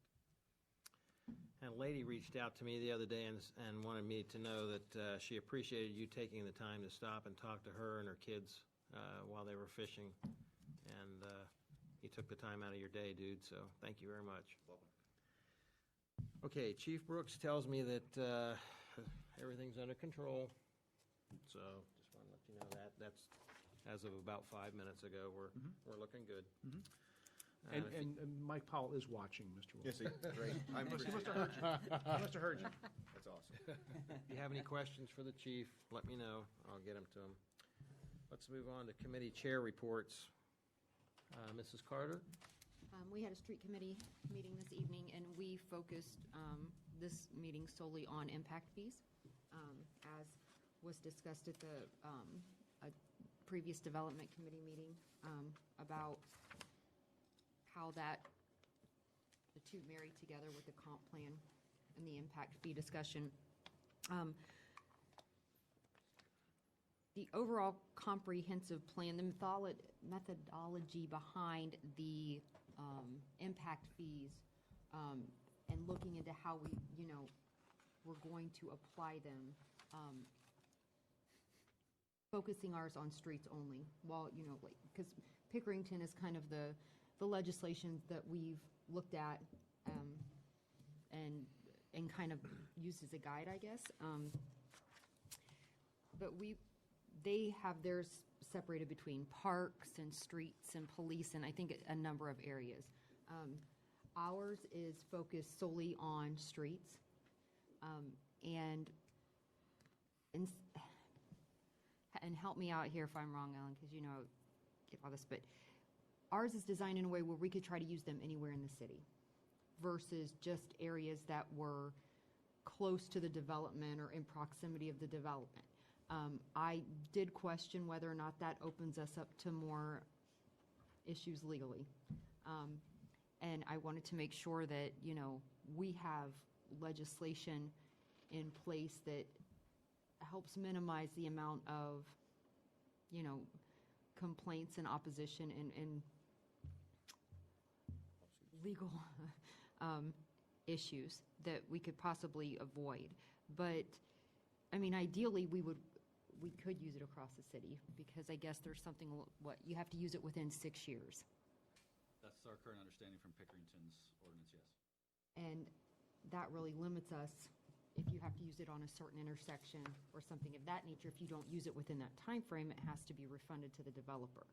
So if we could have our legislation modeled in a way that we could use it anywhere in the city, it would be ideal. And because of, if we take that route where it's used anywhere in the city, we don't necessarily have to rely on traffic studies to determine how much we would charge or how that would change, fluctuating amounts of impact fees. So we would be able to have a flat across-the-board amount of $1,400. Am I okay? Okay. I didn't know if I... Nope, you're okay. good. So those were the things we talked about, but most importantly, the comprehensive plan does directly impact how we can move forward with our impact fees and getting that wrapped up. So I asked some pretty direct questions because when we left the last development committee meeting, there was a lot of gray area, and I didn't feel like we left with a path to completion. So I asked Scott specifically, what do we need to complete from a development committee standpoint in order to move this discussion forward? Because ideally, we want these impact fees in place so further developers that come to us, we can apply them. We can't retroactively put them into place. And obviously, the land use map is is the major thing that will change that calculation. And with the information that has been requested, soils and utilities and things of that nature, Scott feels like he'll probably can get that within the next couple of weeks. So we said that, I don't think that, I told him that I would communicate this to the development committee, that I think it's, we could say within a month that part of that could be handled. And while we're doing that, they're going to, Zetz and Alan and Scott's going to continue to work with them, work on our legislation, language and other things, and then that they can go back and fix the calculation so it works together. The goal is to make sure that everything stays on track for both committees, so nobody's spinning their wheels, waiting on the other one. So I think that from a street committee standpoint, what we need is a clear path development committee-wise, Tommy, so we can determine when we can finish that up. And I told them, I would bring this to you guys this evening. I think if the land use map was the biggest issue that could change things, then we could try to get that done as soon as possible and then get through the other items. Is that a fair statement? I think so, yeah. Mine's going to piggyback off yours, so once you're done, I'll roll right into it if the mayor's good with that, so. Okay. And, we did talk with Brian, and it's, we have to adopt our comp plan before we can do our impact fees. So the comprehensive plan has to be done first in order to move that forward. So I think that that gives us a pretty clear indication that we need to get some focus and a clear plan so we can move that forward, so we can get our impact fees in place as we continue to have these developers approach us, you know. I mean, ideally, you know, I said, what was it, a Christmas list? If we could just have, you know, be able to use them across the city, charge it the flat fee of like $1,400, I think the calculation was, per unit in a development, that would be fantastic. Now, I don't know if that's going to be something that, you know, is what we actually are able to come out with, but that's the goal right now. So, I don't think I mean, really, as far as this is concerned, it's on the development committee now to finish our part of that, for them to be able to finish up, you know, that side for the impact fees. Is that a fair statement, Alan? Yes. Once we have the comp plan information completely in place, Brian, with the legislation and what we need to do on that side, if you guys had that all in your hands, how much time do you think you would need to have those ready? I mean, after you get all the information you need? I think once we get the comprehensive plan ready, we should be pretty close to ready on our end by that time. Okay. So It'll be how long it takes Strand to, if the comp plan changes in those numbers and they have to do some recalculations, whatever time that'll take, I'm sure we'll be at a point as we kind of fine tune the legislation, waiting for the comp plan to come into place. By the time, whatever time it takes Strand, that's as long as it'll take us to. Okay. And they should be able to get that effort done within 2 weeks, but if we finalize the map and are confident in the map, even before we adopt the full comprehensive plan, they can do that effort in the meantime. And I think that's the goal, is getting that map done. And I don't want, as I was telling them, I mean, I don't want us to put such an aggressive timeline on it that we're missing things or we don't do it completely. But I also don't want to get mired down in minutia. You know, I think that we really need to hit the important things and as we had discussed, continue to work on the, you know, the edits and the things like that as we go, but to expedite it. And that's all I have for street, so that's like punting the ball to Tommy. Well, I'll take it. So, as you're saying that, and I've kind of been thinking about a plan, because I after talking to Tim a little bit today, kind of had an idea that this was the path we were headed. So, for our development committee, I mean, we are meeting next Thursday at the 11th at 4. And we did wrap up to backtrack, excuse me. We did wrap up section 1. And our goal for the 11th was to wrap up section 2 and 3. My thought is, and I'd love feedback from the development committee, everyone on council. I feel like after we kind of we realigned ourselves and got, you know, more focused, and we're not as focused on dotting all the I's and crossing the T's. You know, I think that can be done, you know, by the company. OMH or OHM. So I think we got a clear path moving forward. So my thought is could we wrap up 2 and 3 by simply sending those changes to Scott and move right into section 4, which is the future land use map, next Thursday. I've been through it once. I want to go through it one more time. When I say through it, meaning section 2 and 3. I don't have a lot to offer. One thing I was going to pass on to council that Scott's going to ask for any proposed changes, thoughts, suggestions by this Friday, so that he can have that to the committee on Monday to review, so we come prepared for the meeting on Thursday. So I'll send an email tomorrow just reminding everybody on that. So my thought is, you know, is that what's your feelings as a committee and as council is, can we wrap 2 and 3 up via email and just go right into the future land use map, which is going to be the biggest part of this. And then I doubt we can do it in one meeting, but we can turn around and come right back and wrap that up, hopefully. Go ahead, Mel. Well, Tommy, what I was thinking with that is, I do think there's a lot of it we could wrap up by email.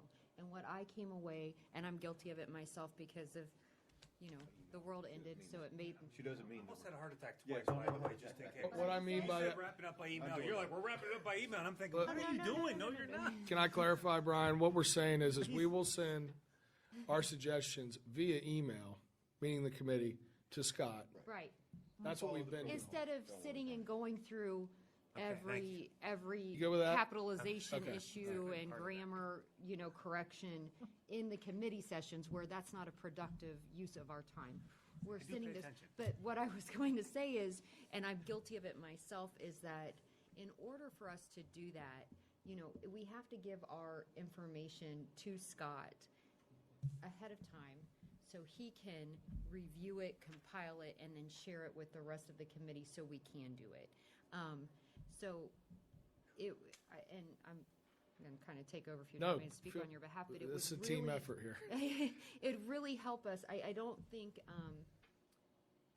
we can emphasize enough to council, and some of us who've been here a long time know this, how hard we've worked to get to this point with this comp plan and these impact fees, and how much it will mean to us and what it will do for us as a city to have them in place. So if you could please take the time to look through there, and if you have suggestions, to please send them to Scott. That way, we can look at them, vet them, and try to get them incorporated. And then, my question is, though, are you talking about having the land use map done in time for the 11th? No. Because that's, okay, I was No, going to say, no, no, because no, there's no. still information that we need to get from, there's too many companies. OHM. Let me. No, the other one for the Strand. Strand, for the soil and the, We have to have that to be able to look at the future land use Right. map. Because, and I think you said this, Mel, I'll just say it again. Basically, they did the impact fee study based off of the future land use map draft. And a lot of our discussion last development committee meeting was, we just weren't comfortable with the fact that they used a draft to come up with those fees. So we wanted to get you the actual finished document. That's only fair. It's only the right thing to do. So what I'm saying is on the 11th, we'll begin that discussion on the future land use map. And just a reminder to all the council as well, Scott in his office has a big future land use map draft on his wall where you can go up, schedule a meeting with him, look at it, make suggestions, put your name by it. But again, I've been up there and done it, but it may change because we really need to see where the utilities are. And I know Chris is working on that with CJ, see the soils, see, I don't know if the impact fee study has a whole lot to do with that right yet, but it will.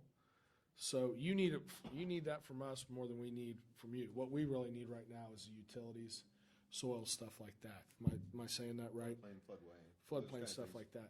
So you're so right, Mel, that this is the impact fees and this comp plan, kind of by accident, we figured out is they're works married in up. tandem, truly. So I know you want in here, Timmy. So That's all right. is that a good? Can we go that route and in council is okay with sending in comments? Mr. Hicken, you want to? I do. I want to say a couple things. Mel hit on something. Somebody recently had told me that of all the things that we use, that comprehensive plan is one of the most important in the city. So people that are newer to council, I really encourage you to go look at that map and make suggestions in there. It'll help you kind of understand where we're thinking about going in the future, but it'll also move the process along. And I would welcome all input, especially from council, all of council is what I mean to say there, because I believe that is important. Of course, we'll support you in any way that we possibly can when it comes to the email stuff. My understanding from the last development committee meeting was that was pretty, there was a lot of stuff in there. And so I want the committee to be, I mean, I'm sure you're going into it with eyes wide open. But if it is at all possible to pull off, we'll do it. We may see some problems, but chomping at the bit to get to the next section, which is the land use, I think is.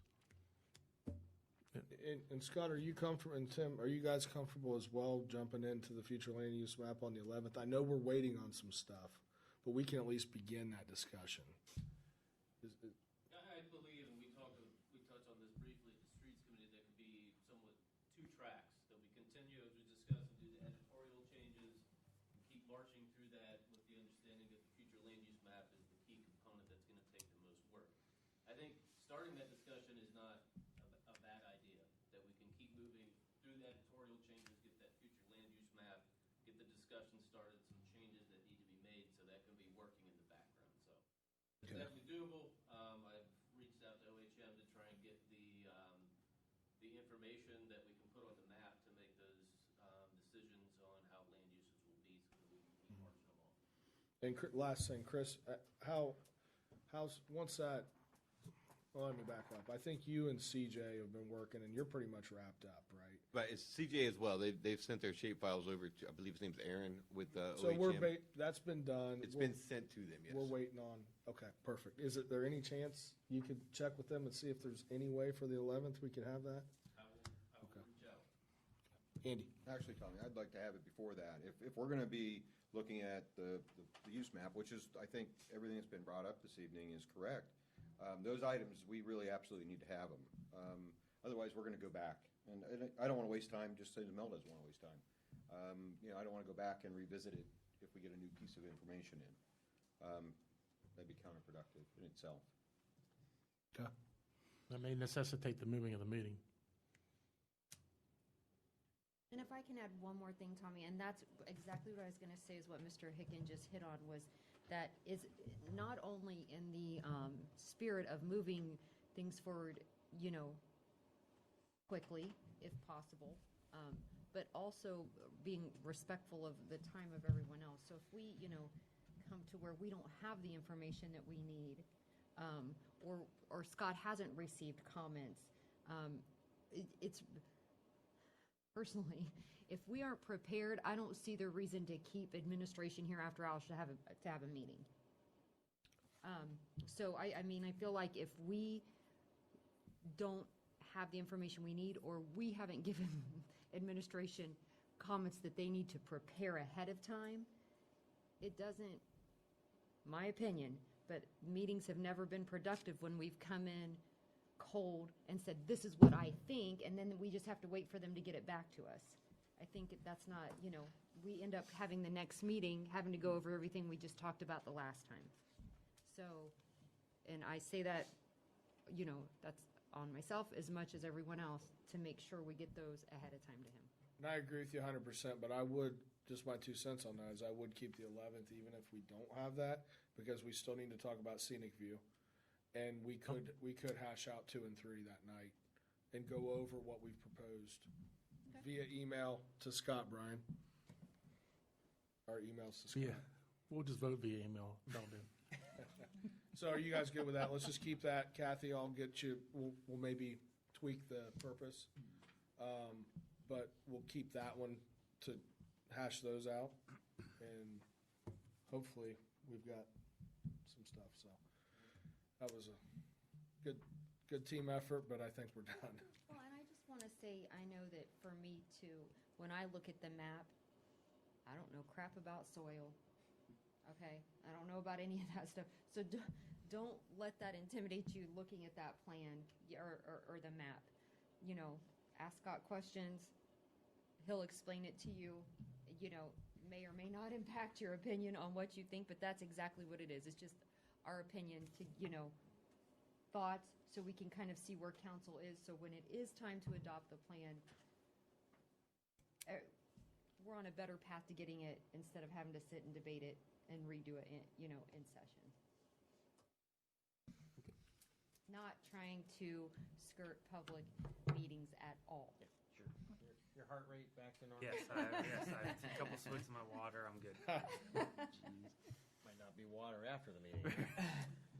All right, anything else? Any other committee chair report? Yes, sir. Yes, thank you, Mr. Mayor. We had a Finance Committee meeting this evening and discussed a number of topics. Some of them we've already talked about.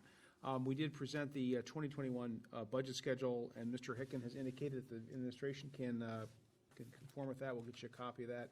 Just looking at the at September 27th, I believe, for the council budget meeting, special meeting. 30th. No, That one didn't get updated. that's an error. That's a typo. Huh. 27th, huh? Yeah, it would be I think it's the 27th would be, September 27th is Sunday. well, let me look at my calendar.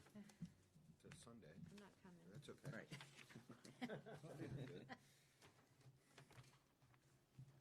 Then it would have been the 28th. Because we tried it, in the past, we've done it on an off council night.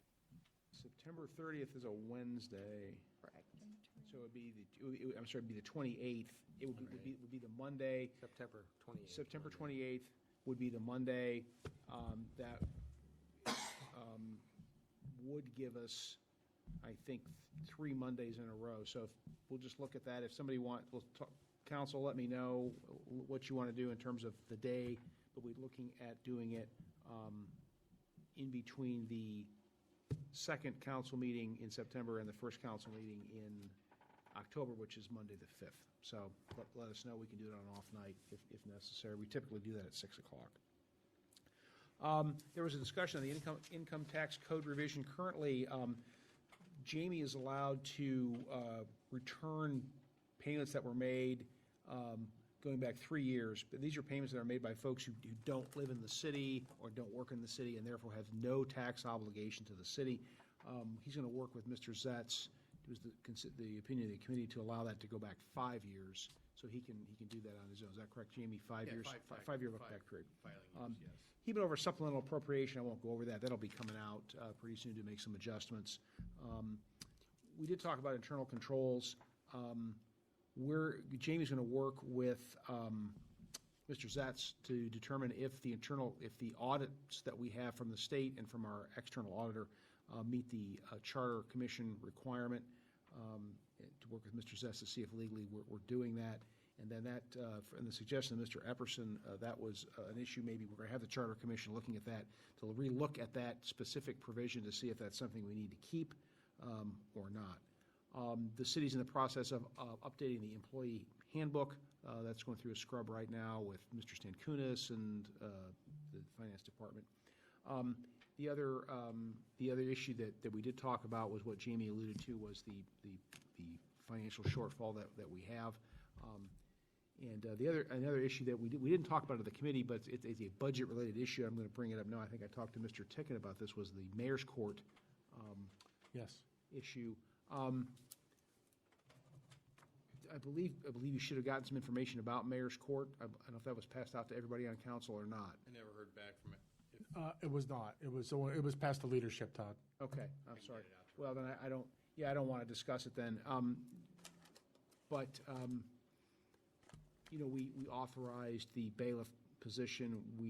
Of course, we have the clerk position. Looking at the budget issue that we're facing, I must put it out there. I'm not overly sanguine about reopening mayor's court at this point. We don't have to open mayor's court. We have the alternative to meet the criminal justice matters. That's the municipal court over in Newark.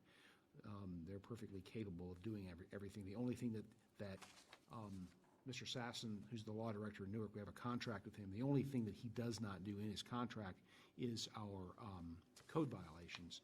So that's something we have to discuss. I'd be more comfortable in getting all that information out to council and maybe coming back with it the next meeting then. Tim, unless you have anything.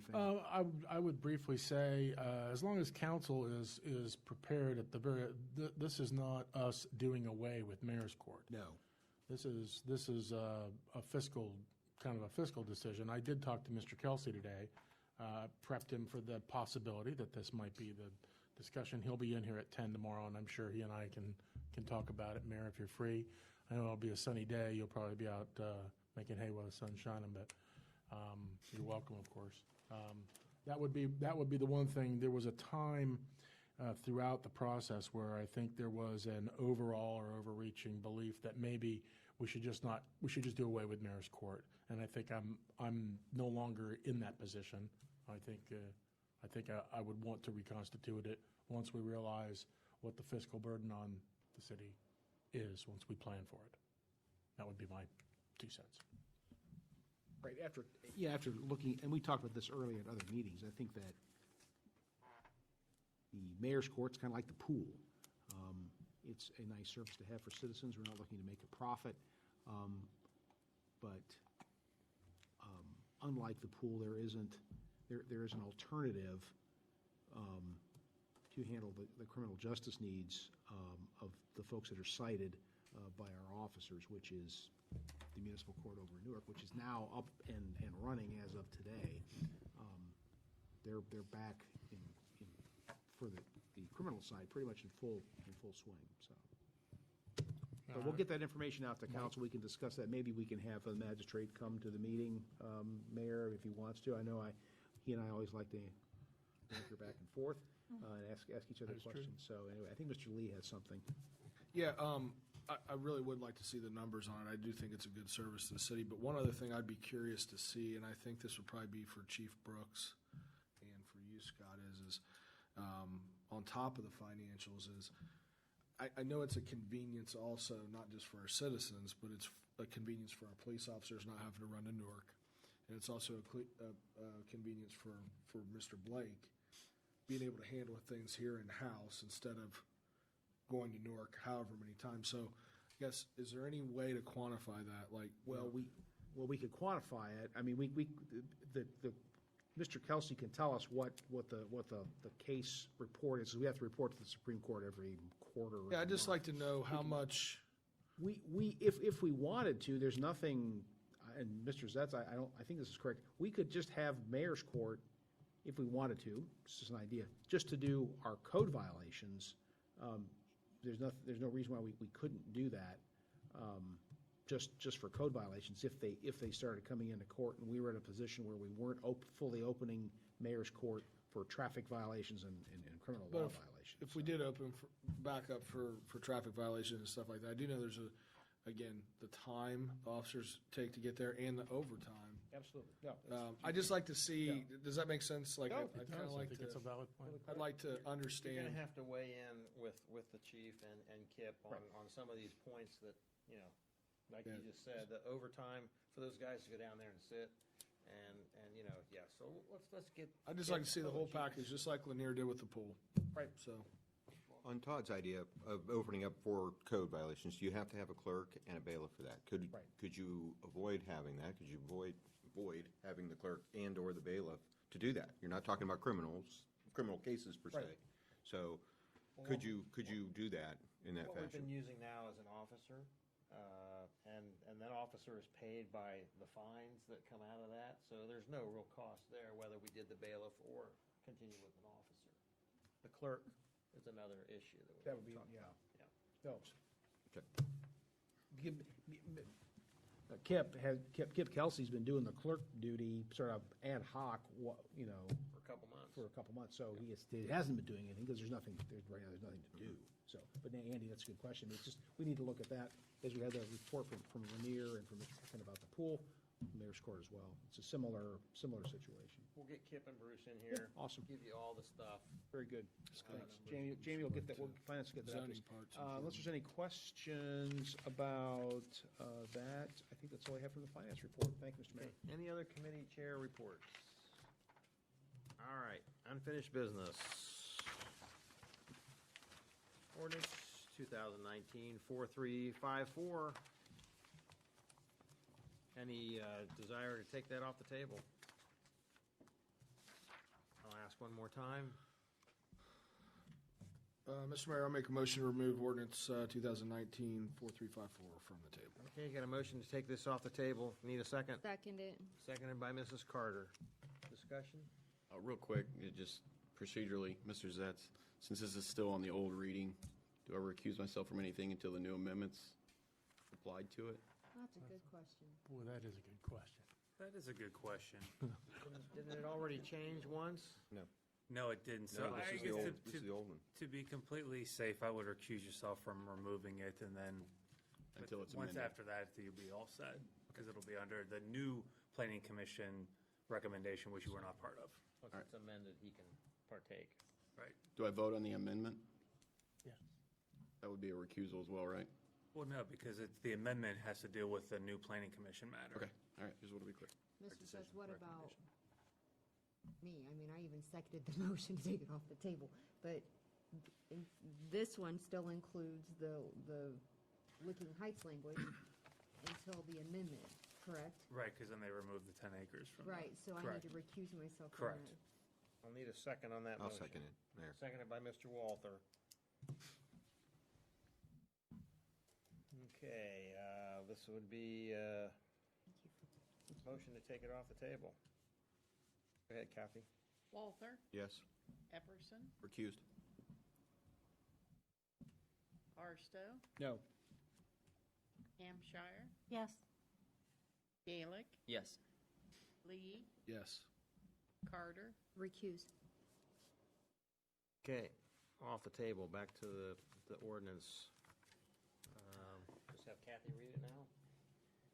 No, someone probably is going to want to amend it. Okay. Need a motion to amend by substitution. I'll make a motion to amend by substitution. Motion by Mr. Walther, need a second? I'll second. Seconded by Mr. Gaelic. Discussion? 1 second, Ms. Mayor. That's, do I need to, No, you're good. I'm good on that part. Everybody's good. Are you sure? Votes all around. Brian's got work tonight. Vote. Sounds on Brian, all right. Motion to amend. Epperson, Yes. Barstow, No. Hampshire, Yes. Gaelic, Yes. Lee, Yes. Carter, Yes. Walther, Yes. Okay, 2019-4354 has been amended by substitution. Now, we're back to the fourth reading of the ordinance as amended.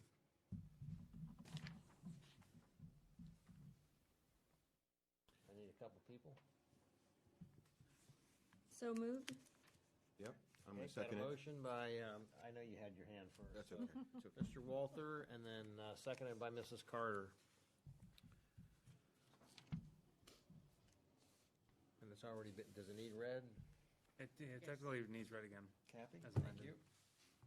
Ordinance 2019-4354. This will be the fourth reading. An ordinance to rezone property located at 6031 Summit Road Southwest, parcel number 063-141-474-00.000, totaling 84.30 acres in the city of Pataskala from medium-low density residential R87 zoning classification to Planned Development District PDD zoning classification. Discussion?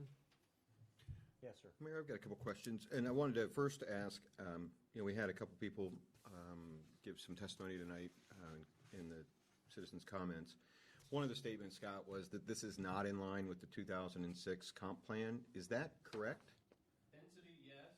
When they talk about lot sizes, it's recommended for R20 at that location. So they're using R20 density, but the cluster design for lot sizes. So it should be 20,000 square feet per the plan if it were per R20, but the same density. So it does align from a density Okay, standpoint. that was what I was confused about. I was trying to figure out if that really, how that worked together. Thank you. Mr. Lee? I have two questions for Mr. Haynes. Put you on the spot. We also, like Andy said, some of the comments were about drainage. We know we have a drainage issue up there. Correct me if I'm wrong, and I don't remember if you told me this or if Mr. Fulton did. The way they have this designed with the catch basins and all that, in your opinion, do you believe that that will help? I know that field's wet. Will the way they have it designed actually help the drainage in that area? So we have flooding in the Glenbrook subdivision, which is across Summit Road from the proposed subdivision. We told them at the outset, because all that water comes across Summit Road pretty much unchecked, that they had to over-detain or retain the stormwater from the new subdivision. So I believe they added around 20 to 25% additional storage to help with that. So putting in the retention facilities would most likely help, yes. Okay. Second question regarding they took the 10 acres out, and they're willing to give, I think, $92,000 for road improvements on top of what they were going to do with the turn lanes and stuff like that. That is correct. It is on top of, correct? That is my understanding. Okay. yes. What, how do you feel about that? I know that that's kind of an impact fee. It's not, it's a voluntary impact fee. How did we come to that number, and what do you intend to do with that if this does pass? Being as we currently have no impact fees, Mr. Fulton and I had the discussion, and we looked at Pickerington's fee schedule. And I believe by Pickerington's fee schedule and at least the number of units that they were proposed at the time of the question, that would have been $180,000. I think my comment to Mr. Fulton was, I'd love to have half of that, and that's right around what we came to for the $90,000. By a traffic impact study, you would want to use that specifically at the adjacent intersections, the area of influence. That would be either Cleveland and Summit or Summit and Havens Corners. Summit and Havens Corners is a place that is on our intersection list, and that would be an ideal place to use that. Thank you. Mr. Walther? Just to follow up on that, Alan, they did do a traffic impact study, correct? I believe that, yes. Okay, I just wondered if they had made those, well, in their findings for the traffic impact, besides their own turn lane and so forth, did they look to any of the intersections that were adjacent to give any recommendations, if you recall? They did. It's been a long time since I've looked at that. I believe the answer was similar to other developments. It's like, yeah, things need to be done, but those are kind of existing conditions, and we don't have to do much with that, at least in the initial stages. And just to follow up to that, we're not, if the city decided to spend $91,000 somewhere else, wherever, Broad and Summit, whichever they wanted, we're not restricted to only use this money at those intersections, those potential intersections. Is that correct? I believe with the way that we were looking to structure this, we would only apply it to the area of influence, which would be either Summit and Havens Corners or Summit and Cleveland. Okay, one last one. So in priority, would those, in your opinion, be higher priorities than Broad and Summit, for instance, or any other intersection that we might have that is in need of work now? Summit and Cleveland, no, that one's not really on the high priority radar. Havens Corners and Summit is on the radar for that plus or minus number 4 or 5 in the list, I would say. Okay. I have a follow-up to Mr. Walther's question. Well, you said it's 4 or 5, Havens Corner and Summit. Plus or minus 5 on the list, yeah. The impact, so you've got the turn lanes you had on the original one. You had one entrance in and one entrance out off of Summit, correct? That is what they. And you had I think when the 10 acres was in there for the school, it was an emergency access only off of Cleveland. So how does now this one has two? It has a permanent. Is that what you would call it? A permanent. You have 2 ways in and 2 ways out now. How did that factor into the impact, or I'm sorry, the traffic study, not the impact fee study? Does that help, or I would think that would help? That was actually in my initial comments of the first review of the subdivision, was that I wanted that second connection. If we have an issue at Summit and Cleveland, we want people to be able to get in and out, or if there's an issue at their main entrance, that we want the people to be able to get in, Yeah. not just emergency. Also, for people that are going to use Cleveland Road anyways, instead of having to come out and around and use a couple different intersections, they can go directly to Cleveland. Okay, thank you. Yes, sir. So I'll just put this to Alan, but Scott may pop in too. It's probably more for Alan. So they're proposing to pay, you said $91,000? I'm not sure the exact number, but around there. Approximately. Okay. So what is $91,000? What are we going to spend that on? Maybe one of those two intersections, ideally, I'm hopeful to put a roundabout in at Havens Corners, and we're probably several years away from that. Okay. Plus or minus 8 years. Okay. Well, I mean, what's $91,000 going to get us?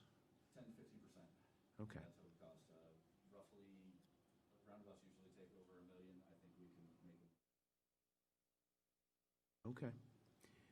What about down at, and then I think we discussed this earlier this evening, but Summit and Broad is already on our radar we're trying to obtain outside funding for that, correct? Okay.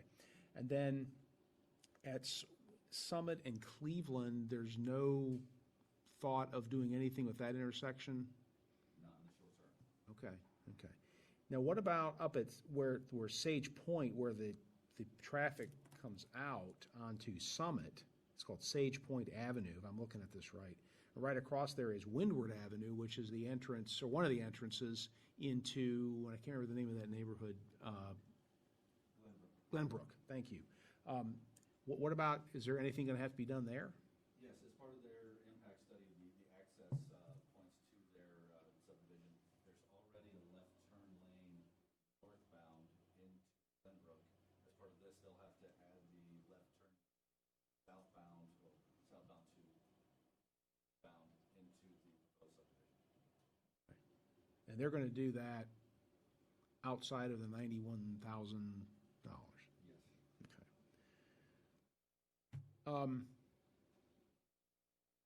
So this is planned for, I think, is it 183 homes? Is that the final number? Correct. 183?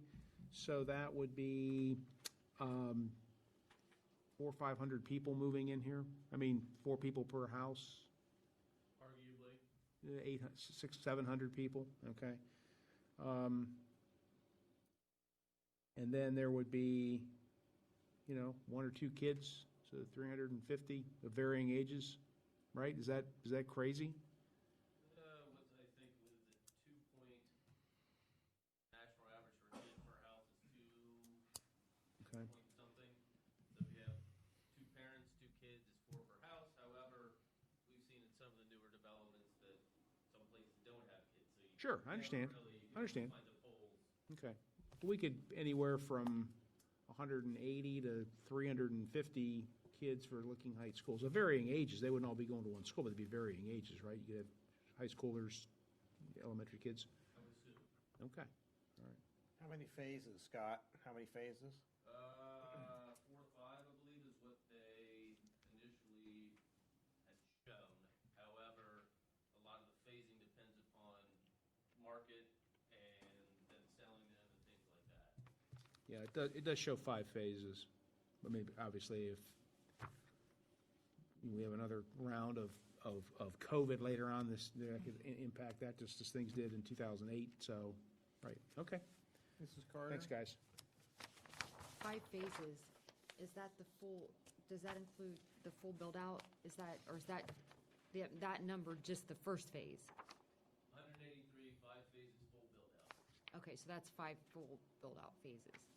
Yeah, it would be 183 total, spread out through 5 phases to completion. Do you know how many in the first phase? Off the top of my head, I do not. Typically, you're about 30, 40, kind of ballpark. And I know they did a traffic study or whatever, but, I mean, my concern is, in just traveling that road, the turn radius coming out of there. I mean, with the traffic directly across the road, it just doesn't seem like it facilitates, the Summit has enough space for that. That's just an opinion. I mean, it's just not that wide, so. And in my experience, Mr. Barstow, it's never 0.5. It's like a full kid, so. No, I'm just. I know. I'm just saying. I'm not trying to be, I'm just the average, what sort of Right. average, an average you would get. I think Mel brings up a good point. I'd like to know the answer. what do you feel about that, the turn radius? I think that's a valid. Well, like buses and stuff. I had not looked into that specifically. I believe their turning radiuses were all per code, but Could you look into that for, okay. Because, and I know that Summit and Cleveland aren't, it's not on our immediate radar, and we've talked about that intersection it's a terrible intersection.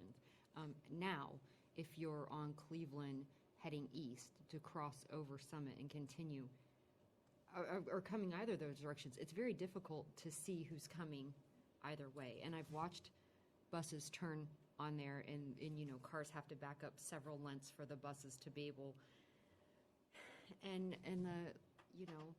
one of the citizens who spoke earlier, it is a through traffic. I mean, it's just a connection between Taylor and Summit. People use it all day long, back and forth. So I do have concerns about that particular intersection in that area. And as I had said before, and now I'm allowed to say it, all the way, is that I have a real issue. I think that this type of development in the houses is the next step of what we need. I mean, we have starter homes, right? And then we have large acre lots, but we don't have a middle step. And I've always felt personally that's, if you have a family that's in a starter home and they want to move up, there's not really that option here. We've kind of missed that step. And I think these houses, that type and that, that cost is kind of what we're looking for.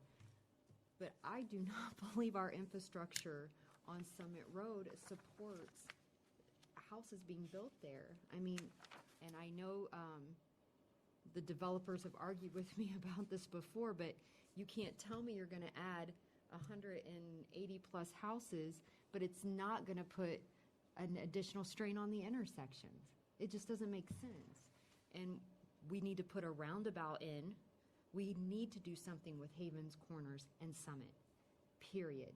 And as it stands right now, with no additional houses, we would have to shut that intersection down in order to do it. And you are going to have 2 schools out that way. So rerouting that traffic, you're going to send people down Dixon, Graham. Graham is not built to support that kind of traffic, and we're talking a year to build that roundabout. So we really have to, this is where patience is required and planning. We can't put the cart before the horse. If we're going to put places like that in, we have to have the infrastructure to support it. And that's just the road infrastructure. We're not talking about our police levy failed. We can't put extra police on the road right now. That's a fact. So those things still deeply concern me when it comes to adding something like that on an area like Summit Road. So. Or Cleveland. I mean, it's just. Cleveland, yeah. I'm not saying I don't want the build there. I'm saying we are not prepared to have that there.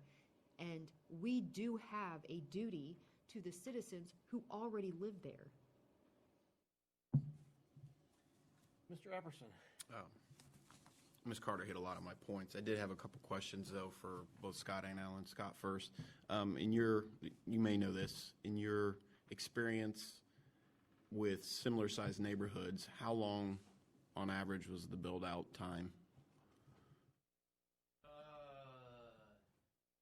2 years, I'd say. Years, approximately. However, with this one, so many variables. And there's really a lot of variables that it's hard to say how that goes. Then once you get to the site, what complications come up when you're building, phase 3, what complications arise if they delay certain things. Are we talking water variables or just? Economics, particularly now. Okay. I think with economics, with COVID, from through the grapevine with some of our existing subdivisions, they seem to drop, and the number of homes are being built. So it's yet to see if there's recovery or if there's a second spike come fall, and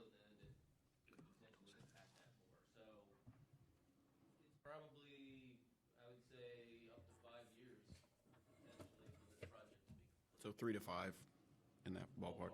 Okay. And for Alan, with the now exit onto Cleveland, do you see that being an increased burden on the Cleveland and Broad Street, or the Cleveland and Summit intersection, especially turning left there?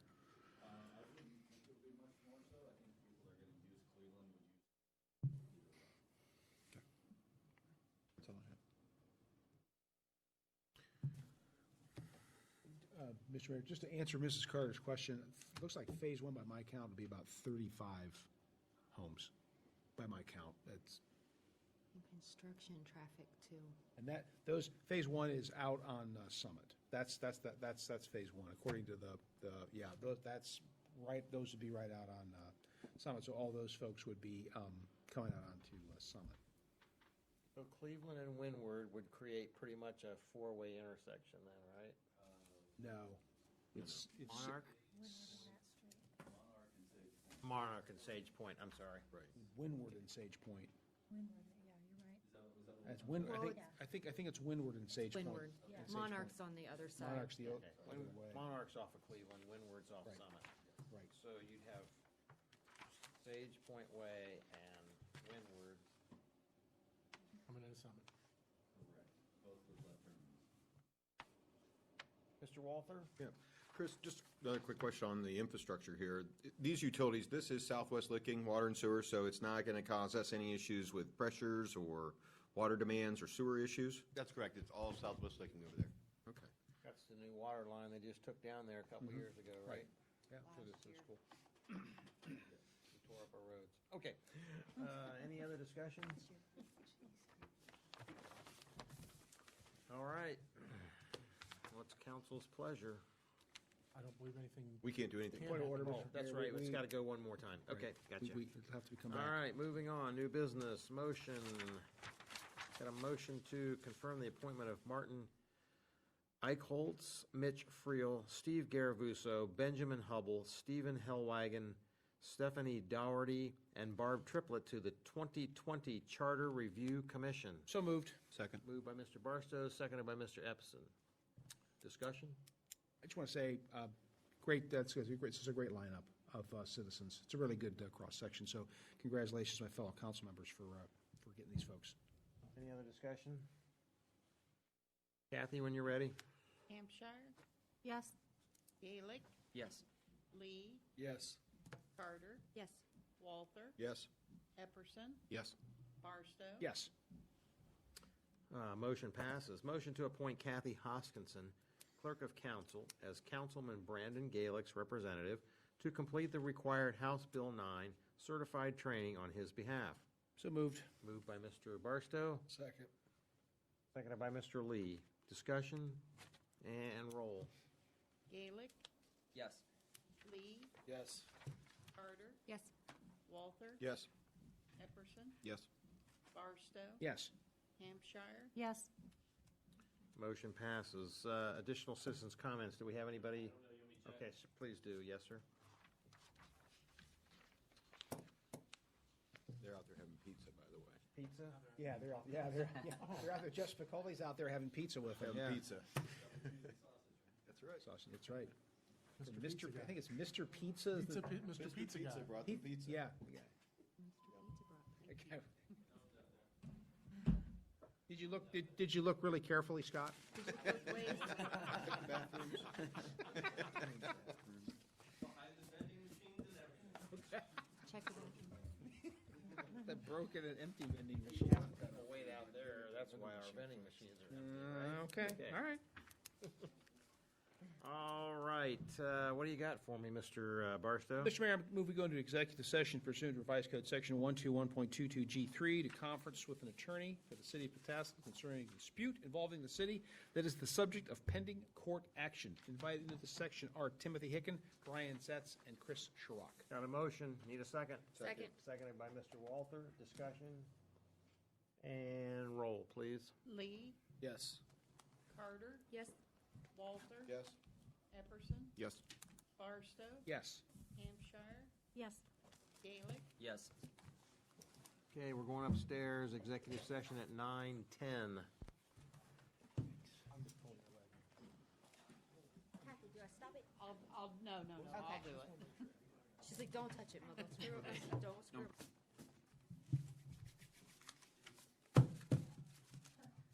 Cool here now.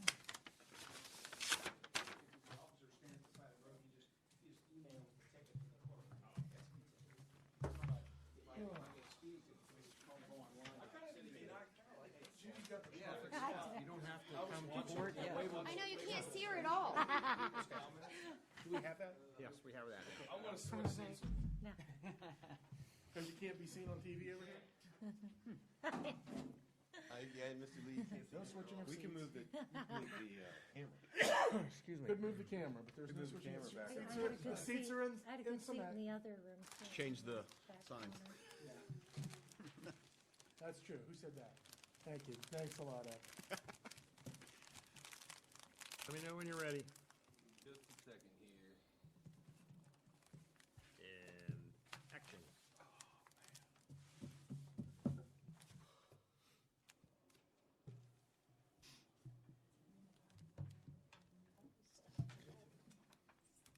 What?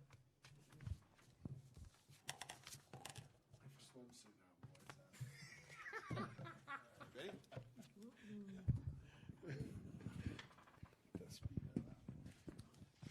Okay, I need a motion to come out of executive session. So moved. Kathy, is this thing okay over here? Moved by Mr. Walther, Second. seconded by Mr. Lee. Kathy, when you're ready. Carter, Yes. Walther, Yes? Epperson, Yes. Barstow, Yes. Hampshire, Yes. Gaelic, Yes. Lee, Yes. Okay, out of executive session at 9:29. We'll go around the room. Mr. Epperson, what do you got? Anything? I'm looking to put together a Building and Grounds Committee meeting within the next week to 10 days. So I'm just waiting on some dates, and then I will get you a topic and agenda for it. thank you. Other than that, that's all I have. Thank you. Mrs. Carter? I have nothing. Mr. Gaelick? I got to have a nice little garage sale this weekend for the community, and it was kind of nice to get back into the swing of things and see some people around. So I think the mayor came like 3 times. I couldn't find a parking space. You couldn't. So that was nice. That was great. It was a beautiful weekend. It was a Finally had beautiful good one. Mr. Barstow? HR committee, June 15th. So look forward to that. That's all I have. Thank you. Mr. Zets? Nothing? Sure you're all right now? I'm good now. Thank you. Won't need any caffeine tonight, will you? No. Mr. Walther? I don't have anything tonight, thanks. Jude? 2 things.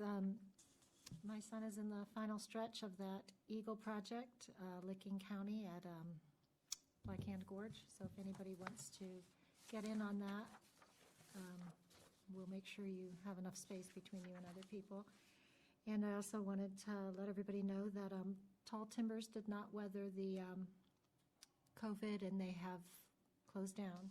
And they are Pataskala residents that own it, so keep them in your thoughts. They are doing what they can to keep their home, and nice people. That's too bad, because they were fantastic chefs, and wow. He's still a chef, although he is picking and pulling at Amazon right now, so nice to keep him in the area. And she's working 2 full-time jobs, and their children have all had to go find other jobs. And one of my children has had to go find another job. And nice people, though, good hard workers, and keep them in your thoughts. Mr. Hicken? I'd say that's a reminder that we're somewhat insulated, but my heart goes out to everybody that's in that situation, that's been touched by this in the most terrible of ways, and even in the sidecar way. We continue to struggle, and as a city, I hope we can help anybody that's in that position. I'll certainly do whatever I could to facilitate any of our citizens around that. There's not a lot I can do, but every little bit helps. I appreciate your work with the young lady, with the parade, and of course our officer. We spent a lot of time on that issue. We did. And I think we gave, well, I'm sure we still, according to Mrs. Carter, we still have graduation things going on, but I think we tried to make sure all our grads had somewhat of a reasonable graduation, that whatever you can expect during a pandemic. throughout the city. So thanks for your work there. And Mr. Lee, what do you have? Anything? No, well said, Tim, and I'd just throw out a motion to adjourn. A motion to Second. adjourn, seconded by Mr. Walter. Discussion and roll. Walter, Yes? Epperson, Yes. Barstow, Yes. Hampshire, Yes. Gaelic, Yes. Lee, Yes. Carter. Yes. Meeting adjourned. Hey, Sherrock. Yes, sir. Two shot, man. Go get a nap. Oh, don't forget to put your Get in chairs there. down. Probably. Probably not. Put your chair down. Because if we were all still wrestling with the question, well, I probably would have come. Because I You decided to do that, didn't you?